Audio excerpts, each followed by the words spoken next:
अल्हम्दुलिल्लाहि रब्बिल आलमीन वस्सलातु वस्सलामु अला सय्यिदिल अंबियाइ वल मुरसलीन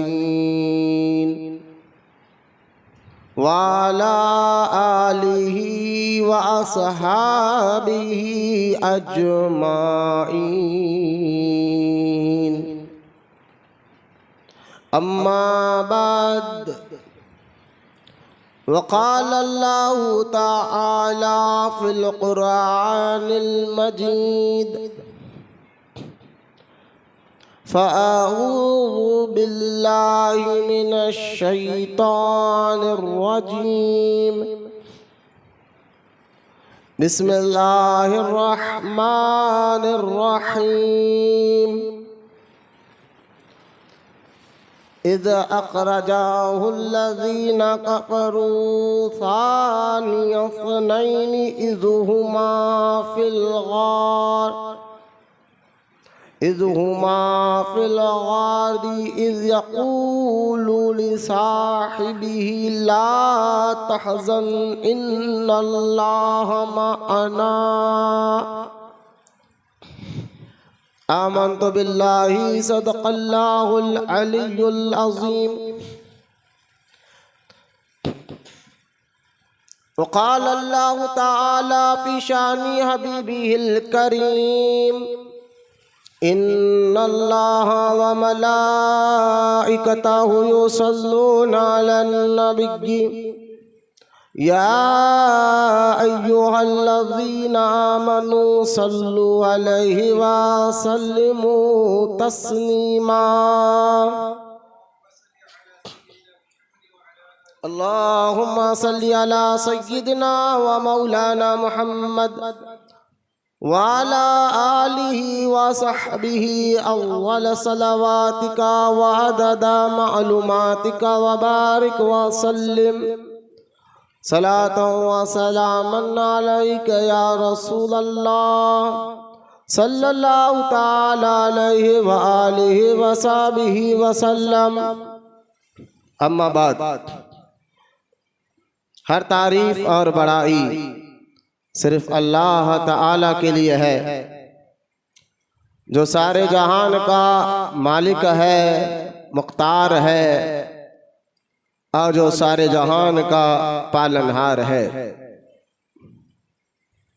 मैं इस बात की गवाही देता हूँ कि अल्लाह ताला के सिवा कोई इबादत के लायक नहीं, वो एक है, उसका कोई साथी और शरीक नहीं। और मैं इस बात की भी गवाही देता हूँ कि आपके और हमारे प्यारे आका और मौला हुजूर पुन्नूर रहमते कौनैन हज़रत सैयदना मुहम्मद मुस्तफ़ा अहमद मुश्तबा सल्लल्लाहु ताला अलैहि व आलिहि व सहबिहि व सल्लम अल्लाह ताला के आखिरी रसूल और उसके बरगुज़ीदा बंदे हैं।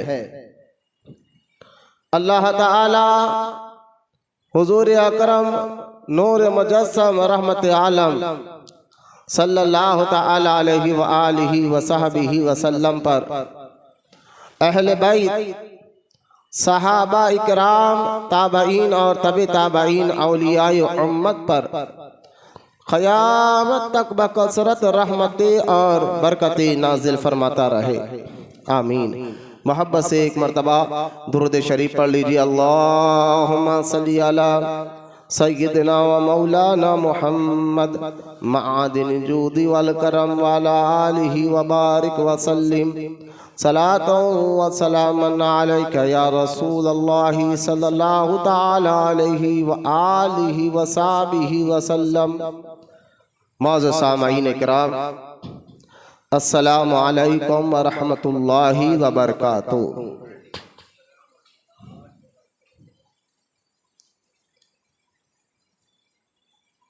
जैसा कि आप तमाम जानते हैं कि गुज़िश्ता जुम्मा भी हमने बादल अंबिया भी तहकीक,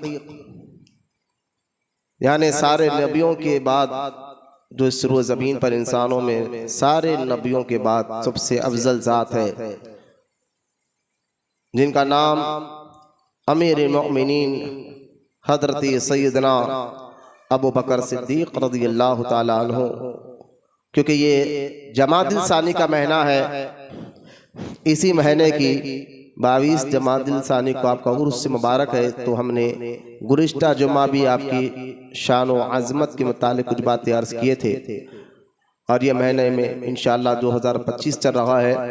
इंशाअल्लाह ताला आज का जुम्मा भी आपके ही कुछ शान व अज़मत और आपके इश्क़ रसूल सल्लल्लाहु ताला अलैहि वसल्लम के कुछ वाक़यात से हम अपना ईमान और अक़ीदा भी मजबूत करेंगे और अपना दर्स भी हासिल करेंगे। ख़बर इसके कि मैं आपके उन्वान यानी आपके ज़ात मुबारका के मुताल्लिक़ कुछ बातें अर्ज़ करूँ। तरीक़ा अहले सुन्नत व जमाअत के मुताबिक सबसे पहले हमारा आप दुरूद पाक की फ़जीलत अहमियत को सुनते चले। अहादीस पाक में आता है, कई अहादीस मुहद्दिसीन ने अपनी किताबों में दुरूद पाक के फ़ज़ाइल पर लिखा है। उन्हीं अहादीस मुबारका में से एक हदीस मुबारका है, हुज़ूर अकरम सल्लल्लाहु ताला अलैहि वसल्लम ने इरशाद फरमाया कि जो दुनिया में मुझ पर ज्यादा से ज्यादा कसरत से दुरूद पढ़ता रहेगा, कल क़यामत के रोज मैं उसे मुसाफा करूंगा। लिहाजा जिससे मेरे आका रहमत कौनैन मुसाफा कर ले, हाथ मिला ले, यकीनन अल्लाह ताला अपने फजल अपनी अता से उसको जन्नत में दाखिल फरमाएगा। लिहाजा दुरूद पाक के बेशुमार फ़ज़ाइल है, जो आज उनमें से एक हदीस मैंने आपके सामने सुनाने का शर्फ हासिल किया है। दुरूद एक ऐसा वजीफ़ा है जिसके पढ़ने वालों को अल्लाह ताला गुनाह भी माफ़ फरमाता है। दुरूद एक ऐसा वजीफ़ा है जो पढ़ता है अल्लाह ताला उसको नेकियां भी अता फरमाता है। दुरूद पाक एक ऐसा वजीफ़ा है जिसके पढ़ने वाले को अल्लाह ताला दुनिया में क़ब्र आखिरत में कामयाबी भी अता फरमाता है। दुरूद पाक एक ऐसा वजीफ़ा है जो इसको पढ़ता है अक़ीदत मोहब्बत के साथ, तो अल्लाह ताला उसके मुश्किलों को आसान फरमाता है, तकलीफ़ों को दूर फरमाता है, और अल्लाह ताला उसको दुनिया में और आखिरत में कामयाबी अता फरमाता है। अल्लाह ताला हम तमाम को कहने सुनने से ज़्यादा अमल की तौफीक अता फरमाए, और ज़्यादा से ज़्यादा मेरे आका रहमत कौनैन पर दुरूद पढ़ने की तौफीक अता फरमाए। आइए मोहब्बत और अक़ीदत के साथ सबके प्यारे आका और मौला रहमत कौनैन सल्लल्लाहु ताला अलैहि व आलिहि व सहबिहि वसल्लम की बारगाह अक़दस में दुरूद पाक का नजराना पेश करें। मिलकर पढ़िए अल्लाहुम्मा सल्ली अला सय्यदना व मौलाना मुहम्मद मादिन जूद वल करम वाला आलिहि व बारिक व सल्लिम सलातो व सलामन अलैका या रसूल अल्लाह सल्लल्लाहु ताला अलैहि व आलिहि व सहबिहि व सल्लम। मुअज़्ज़ज़ सामईन इकराम, सहाबा इकराम इस रूए ज़मीन पर वो मुक़द्दस जमात है जो नबियों के बाद अहले ईमान में सबसे ऊंचा दर्जा रखता है, और उन सहाबा में भी दर्जा बंदी है। सहाबा इकराम वो मुबारक ज़ात है जिनकी तादाद एक रिवायत में आता है कि 1,25,000 और एक रिवायत में आता है 1.5 लाख के करीब सहाबा थे, जिन्होंने हुजूर सल्लल्लाहु ताला अलैहि वसल्लम को ज़ाहिरी ज़िंदगी में देखा और ईमान लाया, और ईमान ही पर उनका खातिमा हुआ, उनको सहाबी कहा जाता है। लिहाजा सहाबा इकराम मुक़द्दस जमात है जिनको कुदरत ने हर तरीक़े से आजमाया, माल के ज़रिए से आजमाया, जान के ज़रिए से आजमाया, वतन के ज़रिए से आजमाया। और ये सहाबा वो मुखलिस लोग जिन्होंने इखलास के साथ बग़ैर किसी डर और खौफ और बग़ैर किसी तकलीफ़ और बग़ैर किसी के डराने धमकाने के सिर्फ़ और सिर्फ अल्लाह की रज़ा के लिए, अल्लाह की मोहब्बत में उन्हें अल्लाह और उसके रसूल पर ईमान लाया और उसके लिए सारी कुर्बानियाँ देने तैयार रहे। तो कुदरत ने उनको आजमाया भी और उन्होंने हर आजमाइश में वो एकदम मजबूत, बल्कि पहाड़ से ज़्यादा मजबूत खड़े रहे। वो सहाबा इकराम के मुक़द्दस जमात जिनको कुदरत ने आजमाया था, जिन्होंने दीन के लिए, अल्लाह उसके रसूल के लिए वतन को कुर्बान किया, माल को कुर्बान किया, औलाद को कुर्बान किया, जानों को कुर्बान किया। और हर कुदरत के इम्तिहान में अल्लाह ताला ने उनको कामयाबी अता फरमाई, वो कामयाब हुए। और फिर अल्लाह ताला ने कुरान में फरमाया उलाइका हक्का, उलाइका मुमिनुन हक्का, ये वही जमात है जिनके दिलों में वो ये मोमिनीन है जिनके दिलों पर अल्लाह ने ईमान को नक्श कर दिया है। ये वो मुक़द्दस जमात है जिनके ईमान की गवाही अल्लाह कुरान में देता है।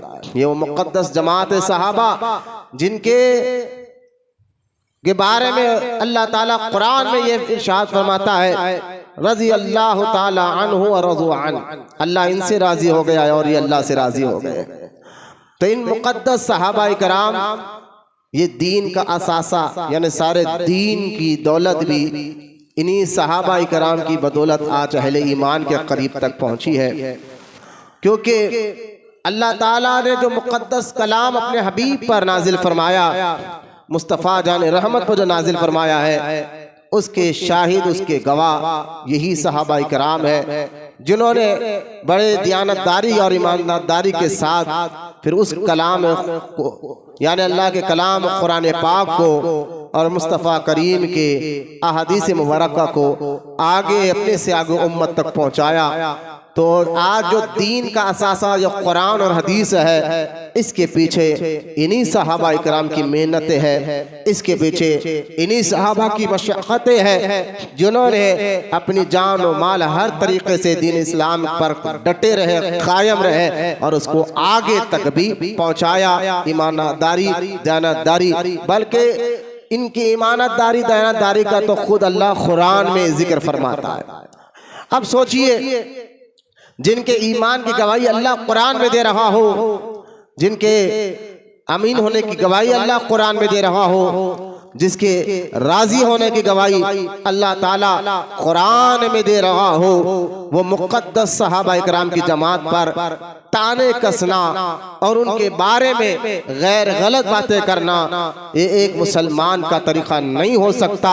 आपके और हमारे ईमान ये अल्लाह बेहतर जानता है कि हम जुबान से कलमा पढ़ रहे हैं, हमारे दिल में ईमान उतरा या नहीं उतरा, हम मजबूती के साथ ईमान पर कायम है या नहीं है, ये हम अल्लाह बेहतर जानता है, खुद बेहतर जानते हैं। लेकिन सहाबा वो मुक़द्दस जमात है जिनके ईमान की गवाही अल्लाह कुरान में देता है। सहाबा वो मुक़द्दस जमात है जिनके अमल की गवाही अल्लाह ताला कुरान में देता है। सहाबा वो मुक़द्दस जमात है जिनके अमीन, सच्चे, आदिल, सुथरे होने की गवाही अल्लाह ताला कुरान में देता है। ऐसे मुक़द्दस जमात की तरफ उंगलियां उठाना और उनके खिलाफ गैर गलत बातें करना गोया वो दीन के असासे पर हमला कर रहा है, दीन पर हमला कर रहा है और इस्लाम पर हमला कर रहा है। इसलिए उलमा ने फरमाया सहाबा का मुकाम और मर्तबा जब कुरान ने बयान कर दिया, अब उनके ईमान पर किसी को शक नहीं होना चाहिए और उनके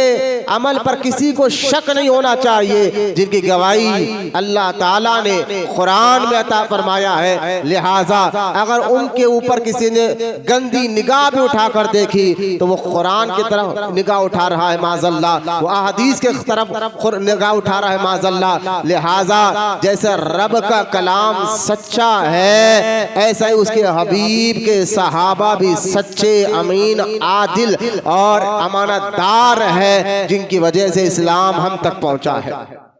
तो उस मुक़द्दस जमात का जिक्र कुरान में और अहादीस में कसरत के साथ आया है इनके ईमान, इनके अकीदा, इनके अमल के बारे में। तो सहाबा इकराम का वो मुकाम मर्तबा, अब इनको थोड़ा सा आगे समझते देखिए। एक हदीस मुबारका भी मैं आपके सामने रखता हूँ। कुरान सूरह मुजादला की भी आयत मुबारका का तर्जुमा आपके सामने रखता हूँ। आप इन दोनों चीज को सामने रखे, फिर आपको मैं बताता हूँ कि इन मुकद्दस जमात में सहाबा यानी अहले इस्लाम में सहाबा का क्या मुकाम व मर्तबा है। हदीस पाक में है, ये हदीस जो है जो मैं भी बयान करने जा रहा हूँ, इमाम बुखारी ने भी किताबुल ईमान में इस हदीस को लिखा है और इमाम मुस्लिम ने भी इस हदीस को किताबुल ईमान में लिखा है। यानी इमाम कुरान के बाद, ये सारे मुसलमानों का मानना है, कुरान के बाद किताबों में सबसे अफजल किताब बुखारी शरीफ है, उसके बाद मुस्लिम शरीफ है। तो लिहाजा जो हदीस इन दोनों बड़ी किताब में आ जाए तो लिहाजा वो हदीस को मुत्तफ़क़ अलैह कहा जाता है। यानी वो हदीस जिसको दो बड़े इमामों ने अपनी किताब में लाया, लिखा है, वो हदीस पाक क्या है, आइए वो हदीस सुने जो इमाम बुखारी ने भी लिखा है, इमाम मुस्लिम में भी लिखा है। इस हदीस के जरिए और कुरान पाक की एक आयत के तर्जुमे के जरिए मैं आपको मुक़द्दस सहाबा के ईमान और अक़ीदे और उनका मुक़ाम और मर्तबा बताने की कोशिश कर रहा हूँ। अल्लाह हम सबको समझने की तौफीक अता फरमाए, क्योंकि बयान रिकॉर्ड हो रहा है। बहुत से लोग ऐसा हो गया है कि पहले सहाबा इकराम की जात पर हमला जो है अहले तशय्युअ किया करते थे, शिया किया करते थे, लेकिन अब मामला उलट हो गया है। अपने आप को सुन्नी कहने वाले, अपने आप को जो है सैयद कहने वाले, बिमाज़ल हर सैयद की बात नहीं कर रहा हूँ, अहले बैत से मोहब्बत करना भी ईमान है, अहले बैत की इज्जत अदब करना भी ईमान है। जो उनके बारे में शक व शुबा करे वो भी दुनिया से, इस्लाम से बाहर हो जाता है। लेकिन मैं उन सैयदों की बात कर रहा हूँ जो नाम के सैयद है लेकिन अकीदा उनका रावजी जैसा हो रहा है, शिया जैसा हो रहा है। हर सैयद की बात मैं नहीं कर रहा हूँ, क्योंकि इंटरनेट का दौर है, फेसबुक का दौर है। आज यूट्यूब और फेसबुक सोशल मीडिया पर इनके बयानात मौजूद है। सहाबा इकराम को लेकर इनका जहर उगलना और सहाबा इकराम के बारे में गैर गलत बातें बताना, ये आज सोशल मीडिया इन जो है सैयद, जो मैं कहूँगा जो हकीकी सैयद है, मैं नहीं, मैं जो कह रहा हूँ जो नाम के सैयद उनकी बात कर रहा हूँ, वो लोग जो है सहाबा पर माज़अल्लाह हमला कर रहे हैं। पहले एक दौर था और जो है सिर्फ शिया जो है सहाबा की शान में गुस्ताखिया और बेअदबिया करते थे। आज के दौर में अपने आप को सुन्नी कहने वाले भी सहाबा पर हमला कर रहे हैं, कहते ये उन्होंने ऐसा क्यों किया, ये उन्होंने ऐसा क्यों किया। अरे भाई, उन्होंने जो कुछ भी किया क्या तुम्हारे लिए ये काफी नहीं कि अल्लाह ताला ने कुरान पाक में इरशाद फरमाया, रज़ी अल्लाहु ताला अन्हु व रदू अन, ऐ हबीब मैं तेरे तमाम गुलामों से राजी हो चुका हूँ। इतना एक ईमान वाले के लिए एक आयत ही काफी है, मानने वाले के लिए, ना मानने वाले के लिए हम कुछ नहीं कर सकते। लिहाजा जो सोशल मीडिया पर भरमार है सहाबा इकराम के बारे में गैर गलत बातें करना, तो मैं आपको एक हदीस और एक कुरान पाक की आयत से मुक़द्दस सहाबा का मुक़ाम मर्तबा बताता हूँ। हदीस क्या है जो इमाम मुस्लिम, इमाम बुखारी और इमाम मुस्लिम ने भी लिखा है। थोड़ा तवज्जो के साथ इस हदीस पाक को समाअत फरमाए, गौर से सुने। मेरे आका रहमत कौनैन, तो थोड़ी बहुत जाने बल्कि बिल्कुल तवज्जो के साथ मेरी बात को सुने, इस हदीस को ज़हन में बिठाए। मेरे आका रहमत कौनैन सल्लल्लाहु ताला अलैहि वसल्लम ने इरशाद फरमाया कि तुम उस वक्त तक मोमिन हो ही नहीं सकते, तुम्हारे दिल में ईमान उस वक्त तक दाखिल हो ही नहीं सकता, दाखिल उतर ही नहीं सकता ईमान। किस वक्त तक या रसूल अल्लाह? तो मेरे आका रहमत कौनैन इरशाद फरमाते हैं, उस वक्त तक तुम कामिल सच्चे और पक्के मोमिन नहीं हो सकते जब तक मैं तुम्हारे नजदीक यानी हुजूर की जाते मुबारका, मैं तुम्हारे नजदीक जो है अपने औलाद से भी ज्यादा, अपने माँ बाप से भी ज्यादा, अपने रिश्तेदारों से भी ज्यादा और अपनी जान से भी ज्यादा मैं तुम्हारे नजदीक महबूब ना हो जाऊं।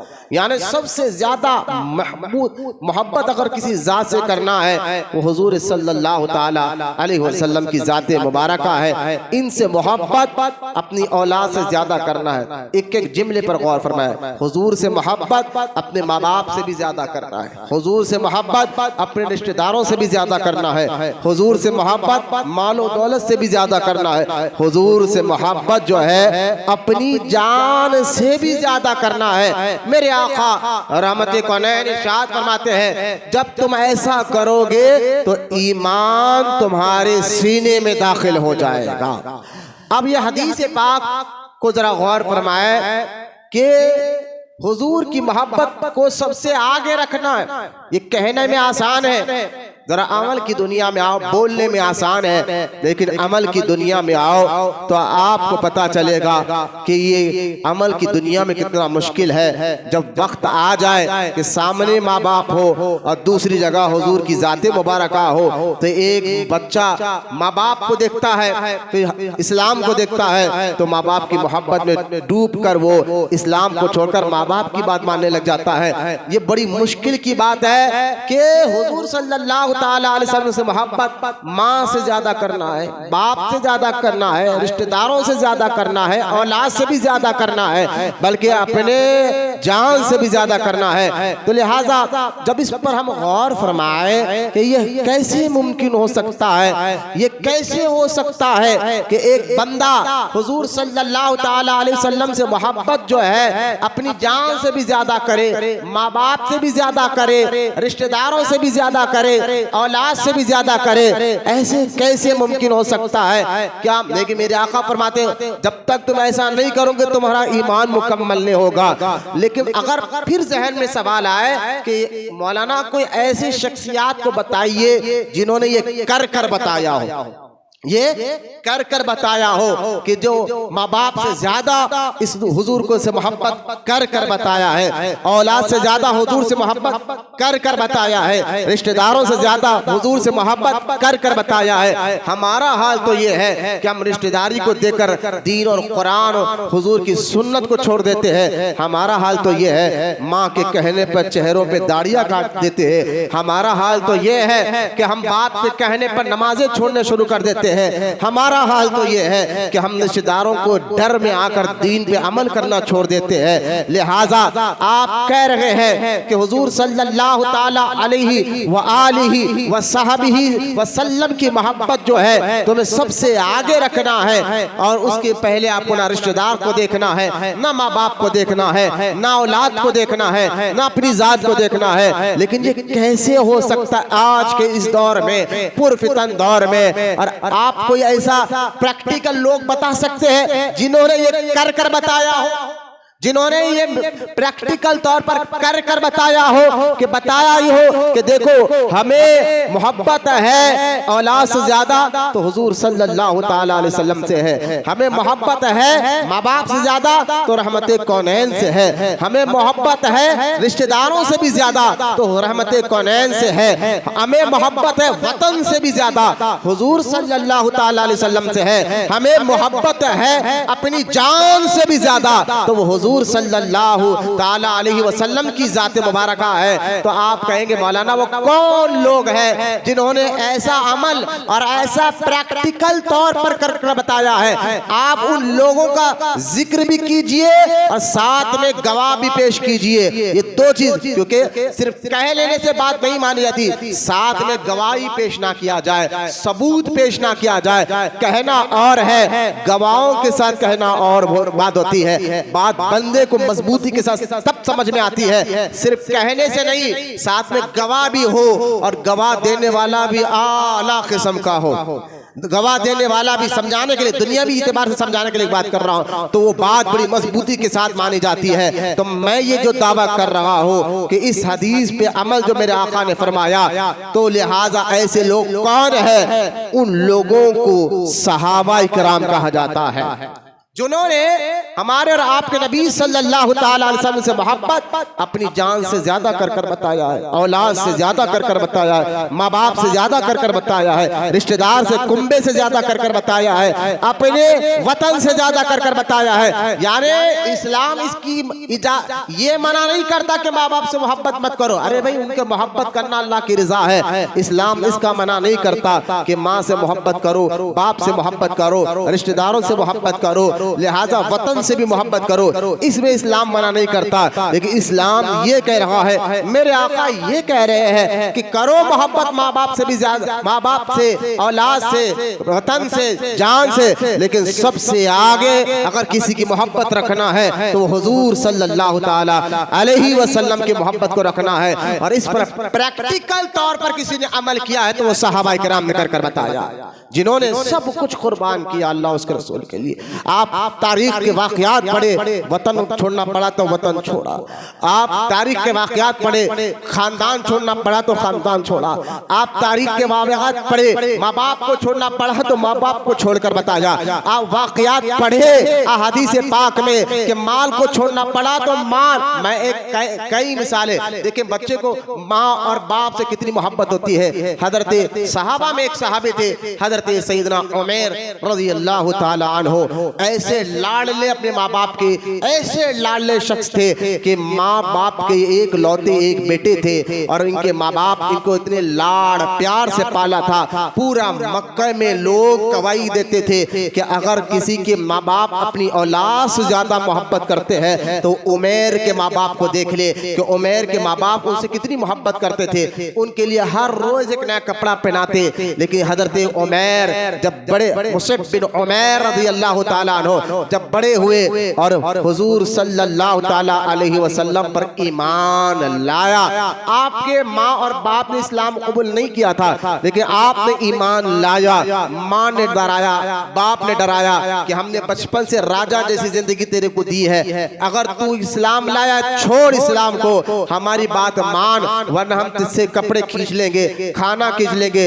हजरत मुसअब बिन उमैर ने कहा जो करना है कर ले, अब मोहब्बत होगी अल्लाह उसके रसूल से होगी।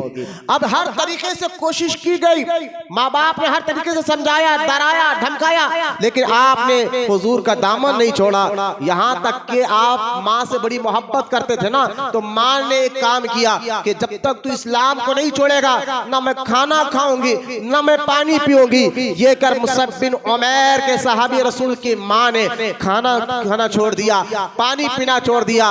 भाई यहाँ पर आकर अच्छा अच्छा बंदा भी टूट जाता है और अपने माँ के सामने जो झुक जाता है। लिहाजा कुर्बान जाए इन मुकद्दस जात पर जो हुजूर ने फरमाया कि मेरी मोहब्बत अपनी माँ से ज्यादा करना है, बाप से ज्यादा करना है। लिहाजा मुसअब बिन उमैर रज़ी अल्लाह ताला अन्हु ने जब देखा कि माँ खा नहीं पा रही है, पीने के लिए तरस रही है, पानी नहीं पीती है, खाना नहीं खाती है, बिठाया, बड़ी मोहब्बत से समझाया। इस्लाम यही कहता है माँ और बाप अगर काफिर भी हो तब भी उनकी इज्जत किया जाए। लिहाजा बड़े प्यार से, बड़ी मोहब्बत से उनको समझाया, माँ खाना खा ले, माँ पानी पी ले। उसने कहा नहीं बेटा, जब तक तू ये दीन नहीं छोड़ेगा, मुस्तफा जाने रहमत का दामन नहीं छोड़ेगा, ना मैं खाना खाऊंगी ना मैं पानी पीऊंगी। मेरे आका रहमत कौनैन सल्लल्लाहु ताला अलैहि वसल्लम के दीवानों, वो सहाबी रसूल मुसअब बिन उमैर ने फरमाया माँ चाहे प्यासी और भूखी रहते रहते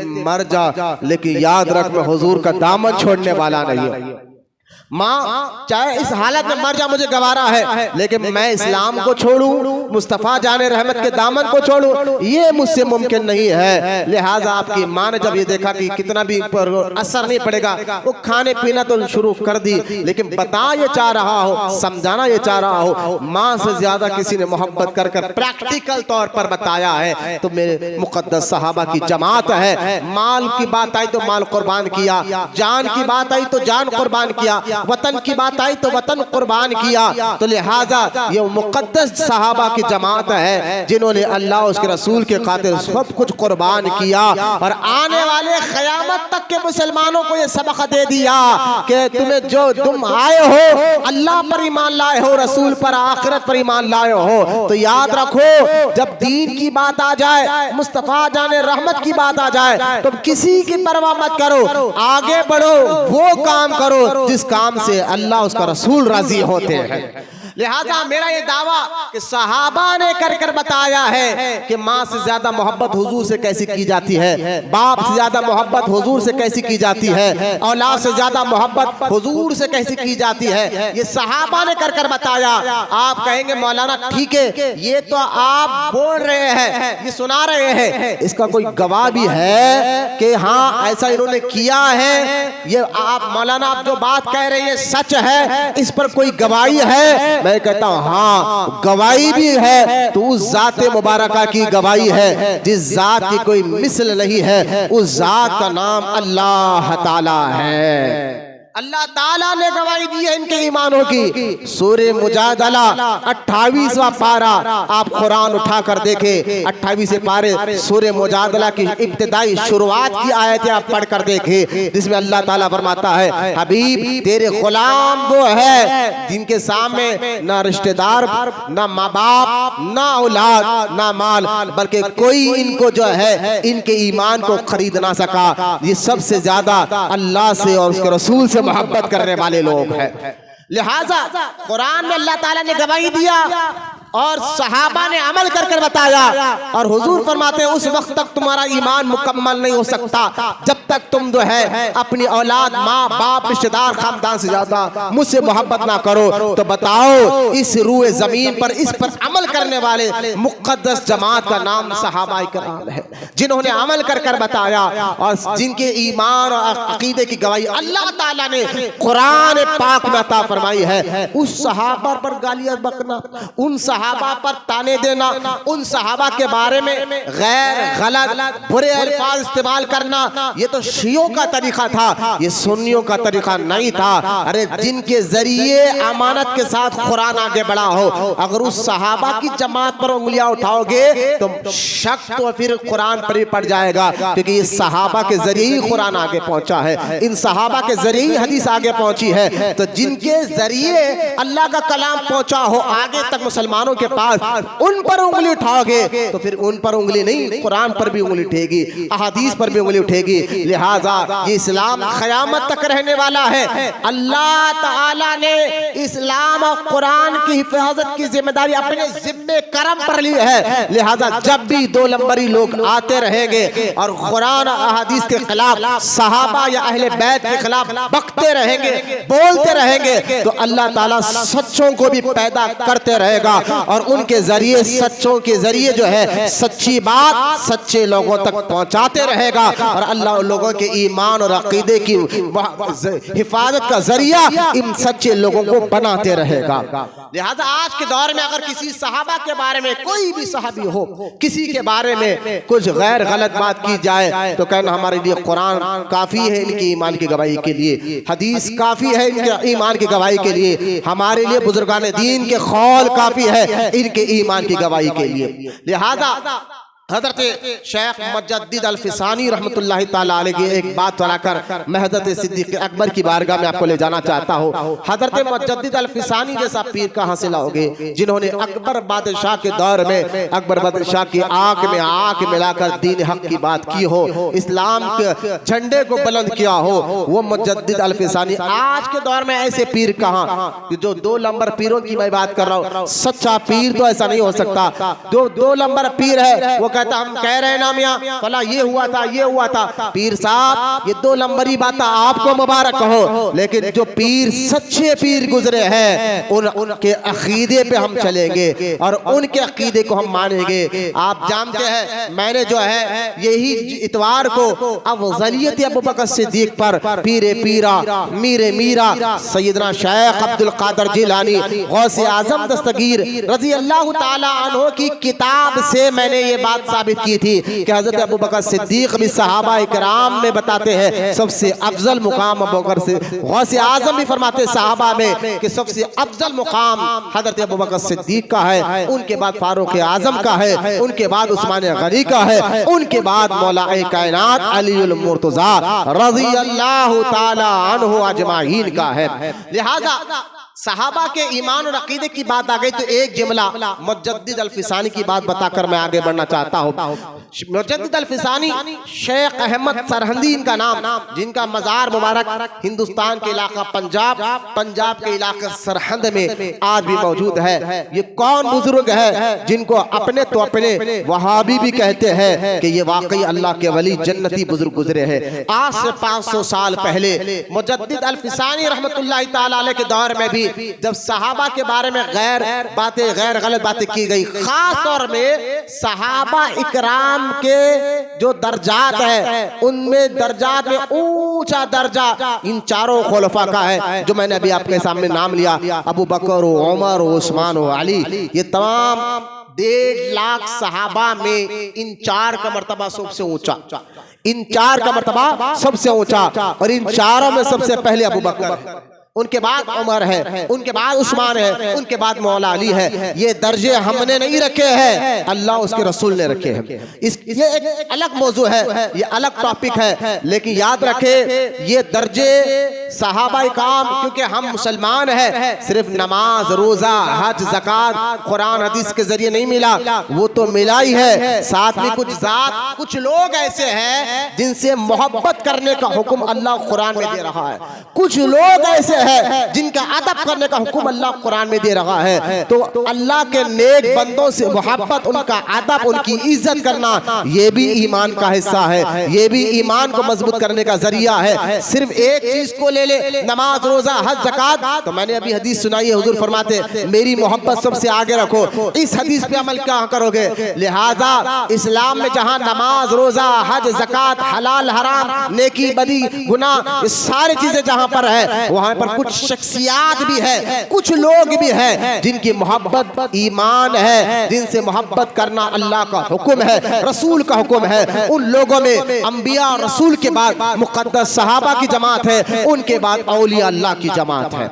ये कुरान इनकी भी गवाही देता है कि इनसे मोहब्बत किया जाए। अल-गरज़ मैं आपको एक बात मुजद्दिद अल-फिसानी की बता रहा था, थोड़ा सा एक बार मैं जज्बात को रोक कर बिल्कुल आसान अंदाज में ठहर कर समझाना चाहता हूँ, क्योंकि जुम्मा का मौका है, यहाँ आसपास बस्ती भी नहीं है, बयान रिकॉर्ड होता है, हर जुम्मा में नए लोग आते हैं, तो कुछ बातें ऐसी हो जो हर आदमी को समझ में आए कि मैं कहना क्या चाहता हूँ, कि ताकि वो जुम्मा पढ़े तो उसका ईमान और अकीदा अल्लाह उसके रसूल के साथ साथ उन मुक़द्दस जमात सहाबा और अहले बैत से भी मजबूत हो जाए। लिहाजा आप देखें सहाबा और गैर सहाबी का मुकाम और मर्तबा क्या है। सहाबी वो जो 1.5 लाख सहाबी जिन्होंने हुजूर को ज़ाहिरी जिंदगी में देखा, ईमान लाया, ईमान ही पर उनका खातिमा हुआ है, इनको सहाबी कहा जाता है। याद रखे सहाबी के लिए 3 शर्तें।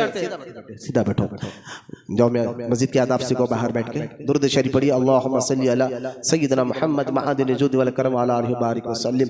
एक एक लफ्ज़ और गौर फरमाए, अल्लाह हमारे ईमान, क्योंकि कुरान का अदब जरूरी है, मेरी तकरीर का अदब नहीं, हदीस का अदब जरूरी है। लिहाजा मैं आपको समझाना ये चाहता हूँ कि सहाबा इकराम का जो मुकाम और मर्तबा है कुरान हदीस की रोशनी में, तो वो मुकाम और मर्तबा ऐसा है, आप बड़ा सा बड़ा वली भी सहाबा इकराम के किसी सहाबी के दर्जे तक नहीं पहुंच सकता। क़यामत तक के बड़े बड़े औलिया अल्लाह पैदा होते रहेंगे, आते रहेंगे, लेकिन वो किसी सहाबी जो 1.5 लाख सहाबा है ना, इनके एक सहाबी के बराबर भी कोई क़यामत तक मुसलमान अमल नहीं कर सकता, उनके मुकाम मर्तबे के बराबर नहीं हो सकता। मिसाल के तौर पर अगर क़यामत के करीब एक आदमी को, एक ईमान वाले को नूह अलैहिस्सलाम के बराबर की उम्र मिल जाए, सहाबी का मुकाम समझिए, अपने ईमान को नूह अलैहिस्सलाम के जो है उम्र, हज़रत सैयदना नूह अलैहिस्सलाम की उम्र कितनी थी जानते हैं तमाम? कुरान कहता है 950 साल, और रिवायत में आता है 1000 साल उनकी उम्र थी, नूह अलैहिस्सलाम की उम्र। तो अब मुझे बताइए, एक बंदा जो 1000 साल तक जिए, अगर समझाने के लिए उलमा ने हमें समझाया सहाबी का मुकाम और क़यामत तक के पैदा होने वाले मुसलमानों का मुकाम में फ़र्क क्या है, तो ये समझाने के लिए कि अगर एक बंदे को अल्लाह इतनी लंबी उम्र भी दे दे कि वो 1000 साल तक जिए, ईमान पर जिए, नमाज पढ़ते रहे, रोज़ा रखते रहे, सारा 1000 साल तक इबादत करते रहे,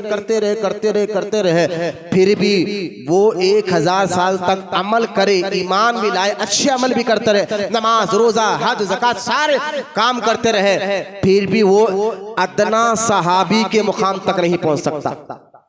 यह है सहाबा का मुकाम। क्यों? कि सहाबा अमल से नहीं मुस्तफ़ा की नजर से बने हैं सल्लल्लाहु ताला अलैहि वसल्लम। ये अकीदा अहले सुन्नत है, ये अकीदा अहले सुन्नत है। क़यामत तक कोई गौस, कोई कुतुब किसी सहाबी के बराबर नहीं हो सकता। फिर इन 1.5 लाख सहाबा में भी दर्जे हैं, 1.5 लाख सहाबा में भी दर्जे मुकाम मर्तबे है। ये हम नहीं कहते, ये गौसे आज़म ने अपनी किताब बुनियादुत तालिबीन में लिखा है। वो 1.5 लाख सहाबा में सबसे ऊंचा मुकाम इन चारों खुलफा का है, और इन चारों में पहला मुकाम अबू बकर सिद्दीक रज़ी अल्लाह ताला अन्हु का है। लिहाजा अब मैं समझाना है तो इमाम मुजद्दिद अल फिसानी, शेख अहमद सरहंदी, जो आज से 1000वीं सदी के बहुत बड़े बुजुर्ग गुजरे हैं, जो जहांगीर का दौर देखा है, अकबर बादशाह का दौर देखा है, जिन्होंने दीन की नैया डूबने से अल्लाह ने इनके जरिए हिफाजत फरमाई है, वो मुजद्दिद अल फिसानी से किसी ने पूछा कि अब देखे सहाबा के बाद जो दर्जा है ताबई में, जो ऊंचा मुकाम रखते ताबई में, वो 2 बुजुर्ग हैं, एक हजरत उमर बिन अब्दुल अजीज और हजरत उवैस करनी। ये ताबई है, जिन्होंने हुजूर को नहीं सहाबा को देखा उसको ताबई कहते हैं, जिन्होंने हुजूर को देखा वो सहाबी, जिन्होंने हुजूर के सहाबा को देखा उसको ताबई कहते हैं। ताबई में बड़े बड़े औलिया अल्लाह गुजरे हैं, उनमें 2 बुजुर्ग उमर बिन अब्दुल अजीज और उवैस करनी का ऊंचा मुकाम।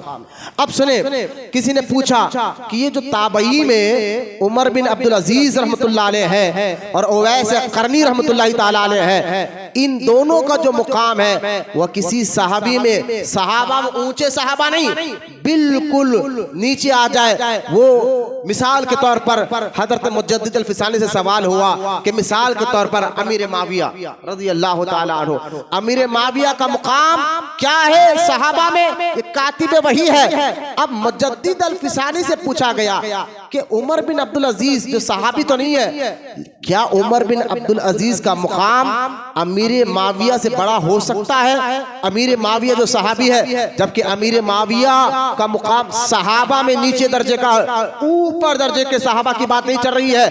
1.5 लाख सहाबा में ऊपर दर्जे के सहाबा, ये चारों खुलफा, उसमें बाद अशरा मुबशरा, उनके बाद, अरे भाई मैं इतना कह देता हूँ आपको समझ आने के लिए, हजरत इमाम हसन इमाम हुसैन का भी मुकाम अमीर माविया से बड़ा है, समझाने के लिए कह रहा हूं। लेकिन बात आ जाए सहाबी और गैर सहाबी की, जिन्होंने हुजूर को नहीं देखा, गैर सहाबी ताबई की, उसमें बड़े बड़े औलिया अल्लाह, उन बड़े औलिया में 2 बुजुर्ग, कौन? उमर बिन अब्दुल अजीज और हजरत उवैस करनी। किसी ने मुजद्दिद अल फिसानी से कहा, अच्छा ये जो सहाबा में नीचे दर्जे के सहाबा है, यानी अमीर माविया, उनका मुकाम बड़ा है या उमर बिन अब्दुल अजीज का मुकाम बड़ा है? किसी सवाल हो रहा है? ये मुजद्दिद अल फिसानी से हो रहा है, शेख अहमद सरहंदी से सवाल हो रहा है। लिहाजा आज से 500 साल पहले सवाल हो रहा है, और सच्चे पीर जो होते हैं वो यही होते हैं जो आंख में आंख मिलाकर सच बोला करते हैं। लिहाजा मुजद्दिद अल फिसानी जैसा पीर, जिनका तकवा, जिनके परहेजगारी, जिनके किताबों में 500 करामातें लिखे हुए हैं, मैं क्या बताऊं कि मुजद्दिद अल फिसानी कौन है। लिहाजा उनसे किसी ने पूछा कि उमर बिन अब्दुल अजीज अफजल है या अमीर माविया अफजल है, तो हजरत मुजद्दिद अल फिसानी फरमाते हैं, सुनो, कहाँ अमीर माविया और कहाँ उमर बिन अब्दुल अजीज, क्योंकि अमीर माविया सहाबी रसूल है, जिन्होंने हुजूर को देखा है, ईमान लाया है। देखिए अमीर माविया का मुकाम मैं बड़े सहाबा से नहीं कंपेयर नहीं कर रहा हूँ, सहाबा में नीचे एक दर्जे वाले सहाबा अमीर माविया, ऊंचे दर्जे सहाबा का तो मुकाम छोड़िए, नीचे दर्जे में आकर अमीर माविया का मुकाम आता है सहाबा में। अब मुजद्दिद अल फिसानी से पूछा गया ये उमर बिन अब्दुल अजीज अफजल है या अमीर माविया?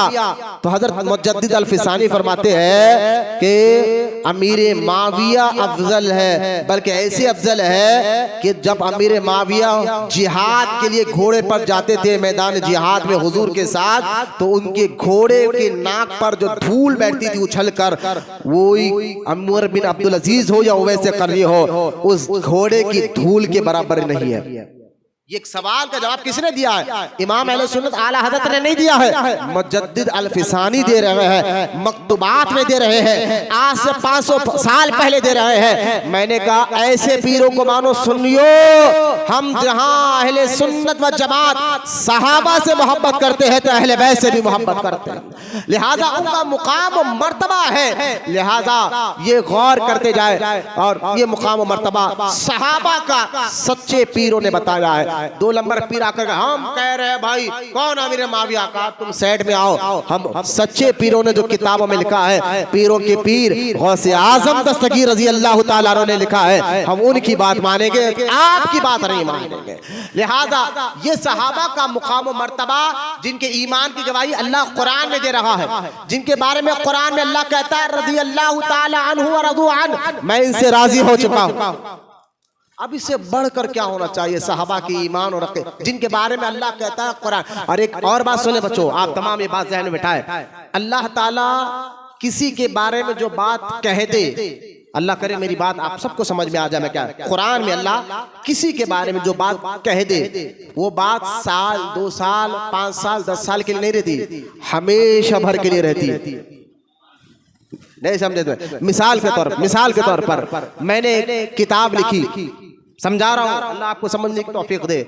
मैंने एक किताब लिखी और मेरे सामने लोगों ने कहा हुजूर एक बंदा है जिसका नाम अब्दुल्ला है, उसके बारे में जरा आप लिखिए, वो कौन है, कहाँ है, क्या करता है। मैंने लिखी किताब में अब्दुल्ला नमाजी है, अब्दुल्ला परहेजगार है, मैंने सारी उसकी अच्छाई किताब में लिखी, नमाजी है, परहेजगार है, ये है तक़वा मुत्तकी पर लिखा, लिखने वाला मैं हूं और जो मैं देखूंगा वही लिखूंगा। लिहाजा मैंने लिखा, बाद में पता चला साल 2 साल 10 साल के बाद कि मौलाना जिस अब्दुल्ला की आपने तारीफ की थी ना किताब में, बोले जी वो तो मुनाफिक हो गया है, वो तो सहाबा अहले बैत का दुश्मन हो गया है। आपने तो बड़ी बड़ी तारीफ की थी कि ये नमाजी है, परहेजगार है, हाजी है, फला है, फला है, फला है, वो तो दुनिया, वो तो काफिर हो गया है। तो मैं कहूंगा कि देखो आगे क्या होगा ये मैं नहीं जानता, मैं इल्म गैब नहीं रखता, मैं तो जो पास है वो देख कर कहूंगा ना, जो मेरे सामने वो देख कर कहूंगा, क्योंकि मैं इंसान हूं, लिहाजा आगे की बात मुझे इल्म नहीं है। लिहाजा मैं जो किताब में लिख दूं किसी के बारे में, वो आगे जाकर गलत भी हो सकता है, क्योंकि ये बंदे का लिखी हुई बात है, इंसान की लिखी हुई बात है कि मैं जिसके बारे में लिख दूं वो आगे जाकर गलत भी हो सकता है, गलत बन सकता है, गलत बन भी सकता है, क्योंकि ये आम इंसान अगर कोई बात किसी के बारे में लिख दे वो गलत हो सकता है। लेकिन मिसाल ज़हन में रखे, अब मुझे बताए अल्लाह जिसके बारे में लिख दे, अल्लाह जिसके बारे में कह दे, क्या कह रहा है अल्लाह कुरान में, रज़ी अल्लाह ताला अन्हु व रज़ू अन्हु, हबीब तेरे तमाम सहाबा से मैं राजी हो गया हूं।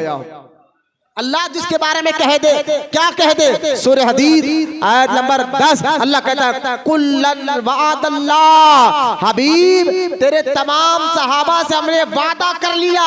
मौला किस चीज का वादा कर लिया? कहा जन्नत का वादा कर लिया है।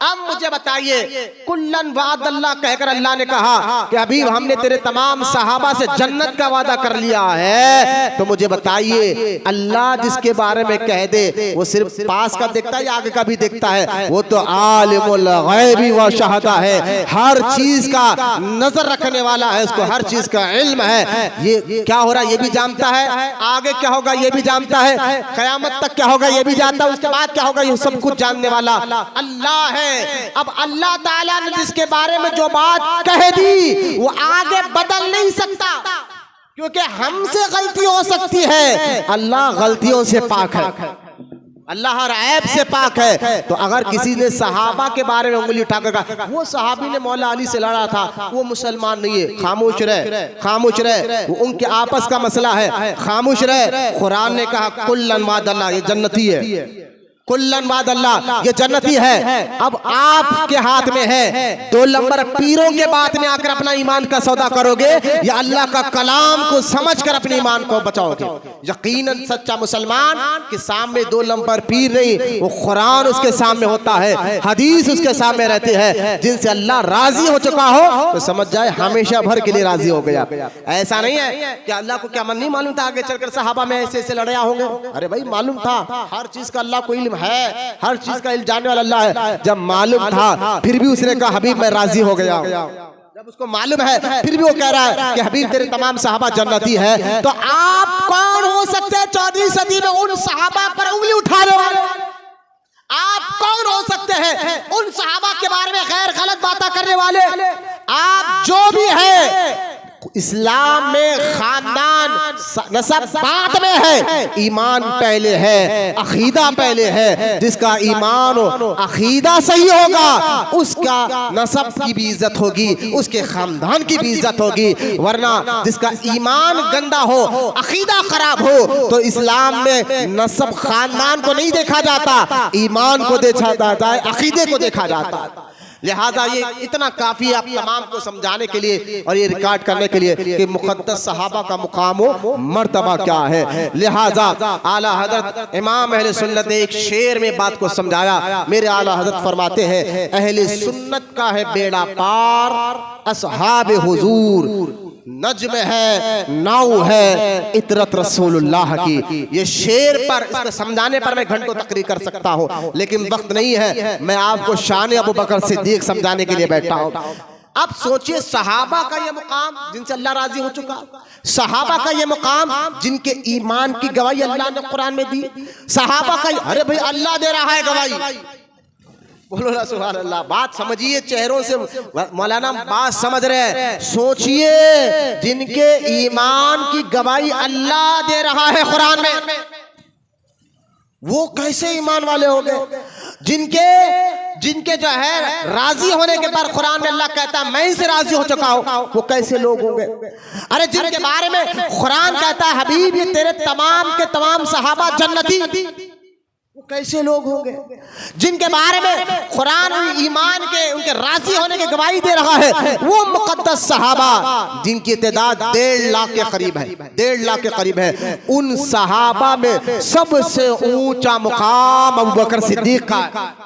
जब 1.5 लाख सहाबा का ये मुकाम है तो सबसे अफजल, सबसे आला, सबसे आला और सबसे बड़ा मुकाम वो हज़रत अबू बकर सिद्दीक रज़ी अल्लाह ताला अन्हु का है, जिन्होंने अल्लाह उसके रसूल के लिए तन मन धन हर तरीके से खिदमत की है। आप देखें जब वतन छोड़ने की बारी आई आपने वतन छोड़ा, जान देने की बारी आई उसके लिए तैयार हुए। आप कहेंगे जान देने के लिए भी तैयार हुए, वतन देने के लिए। मैंने गुज़िश्ता जुम्मा सुनाया था हज़रत सिद्दीक अकबर हुजूर सल्लल्लाहु ताला अलैहि वसल्लम के मक्के से हिजरत करने के लिए जब चले और मक्के के मुशरिकीन हुजूर को ढूंढने के लिए ऐलान किया और सर्च किया, बड़े बड़े मुखबिरों को मक्के के इर्द गिर्द भेज दिया कि चारों तरफ फैल जाओ।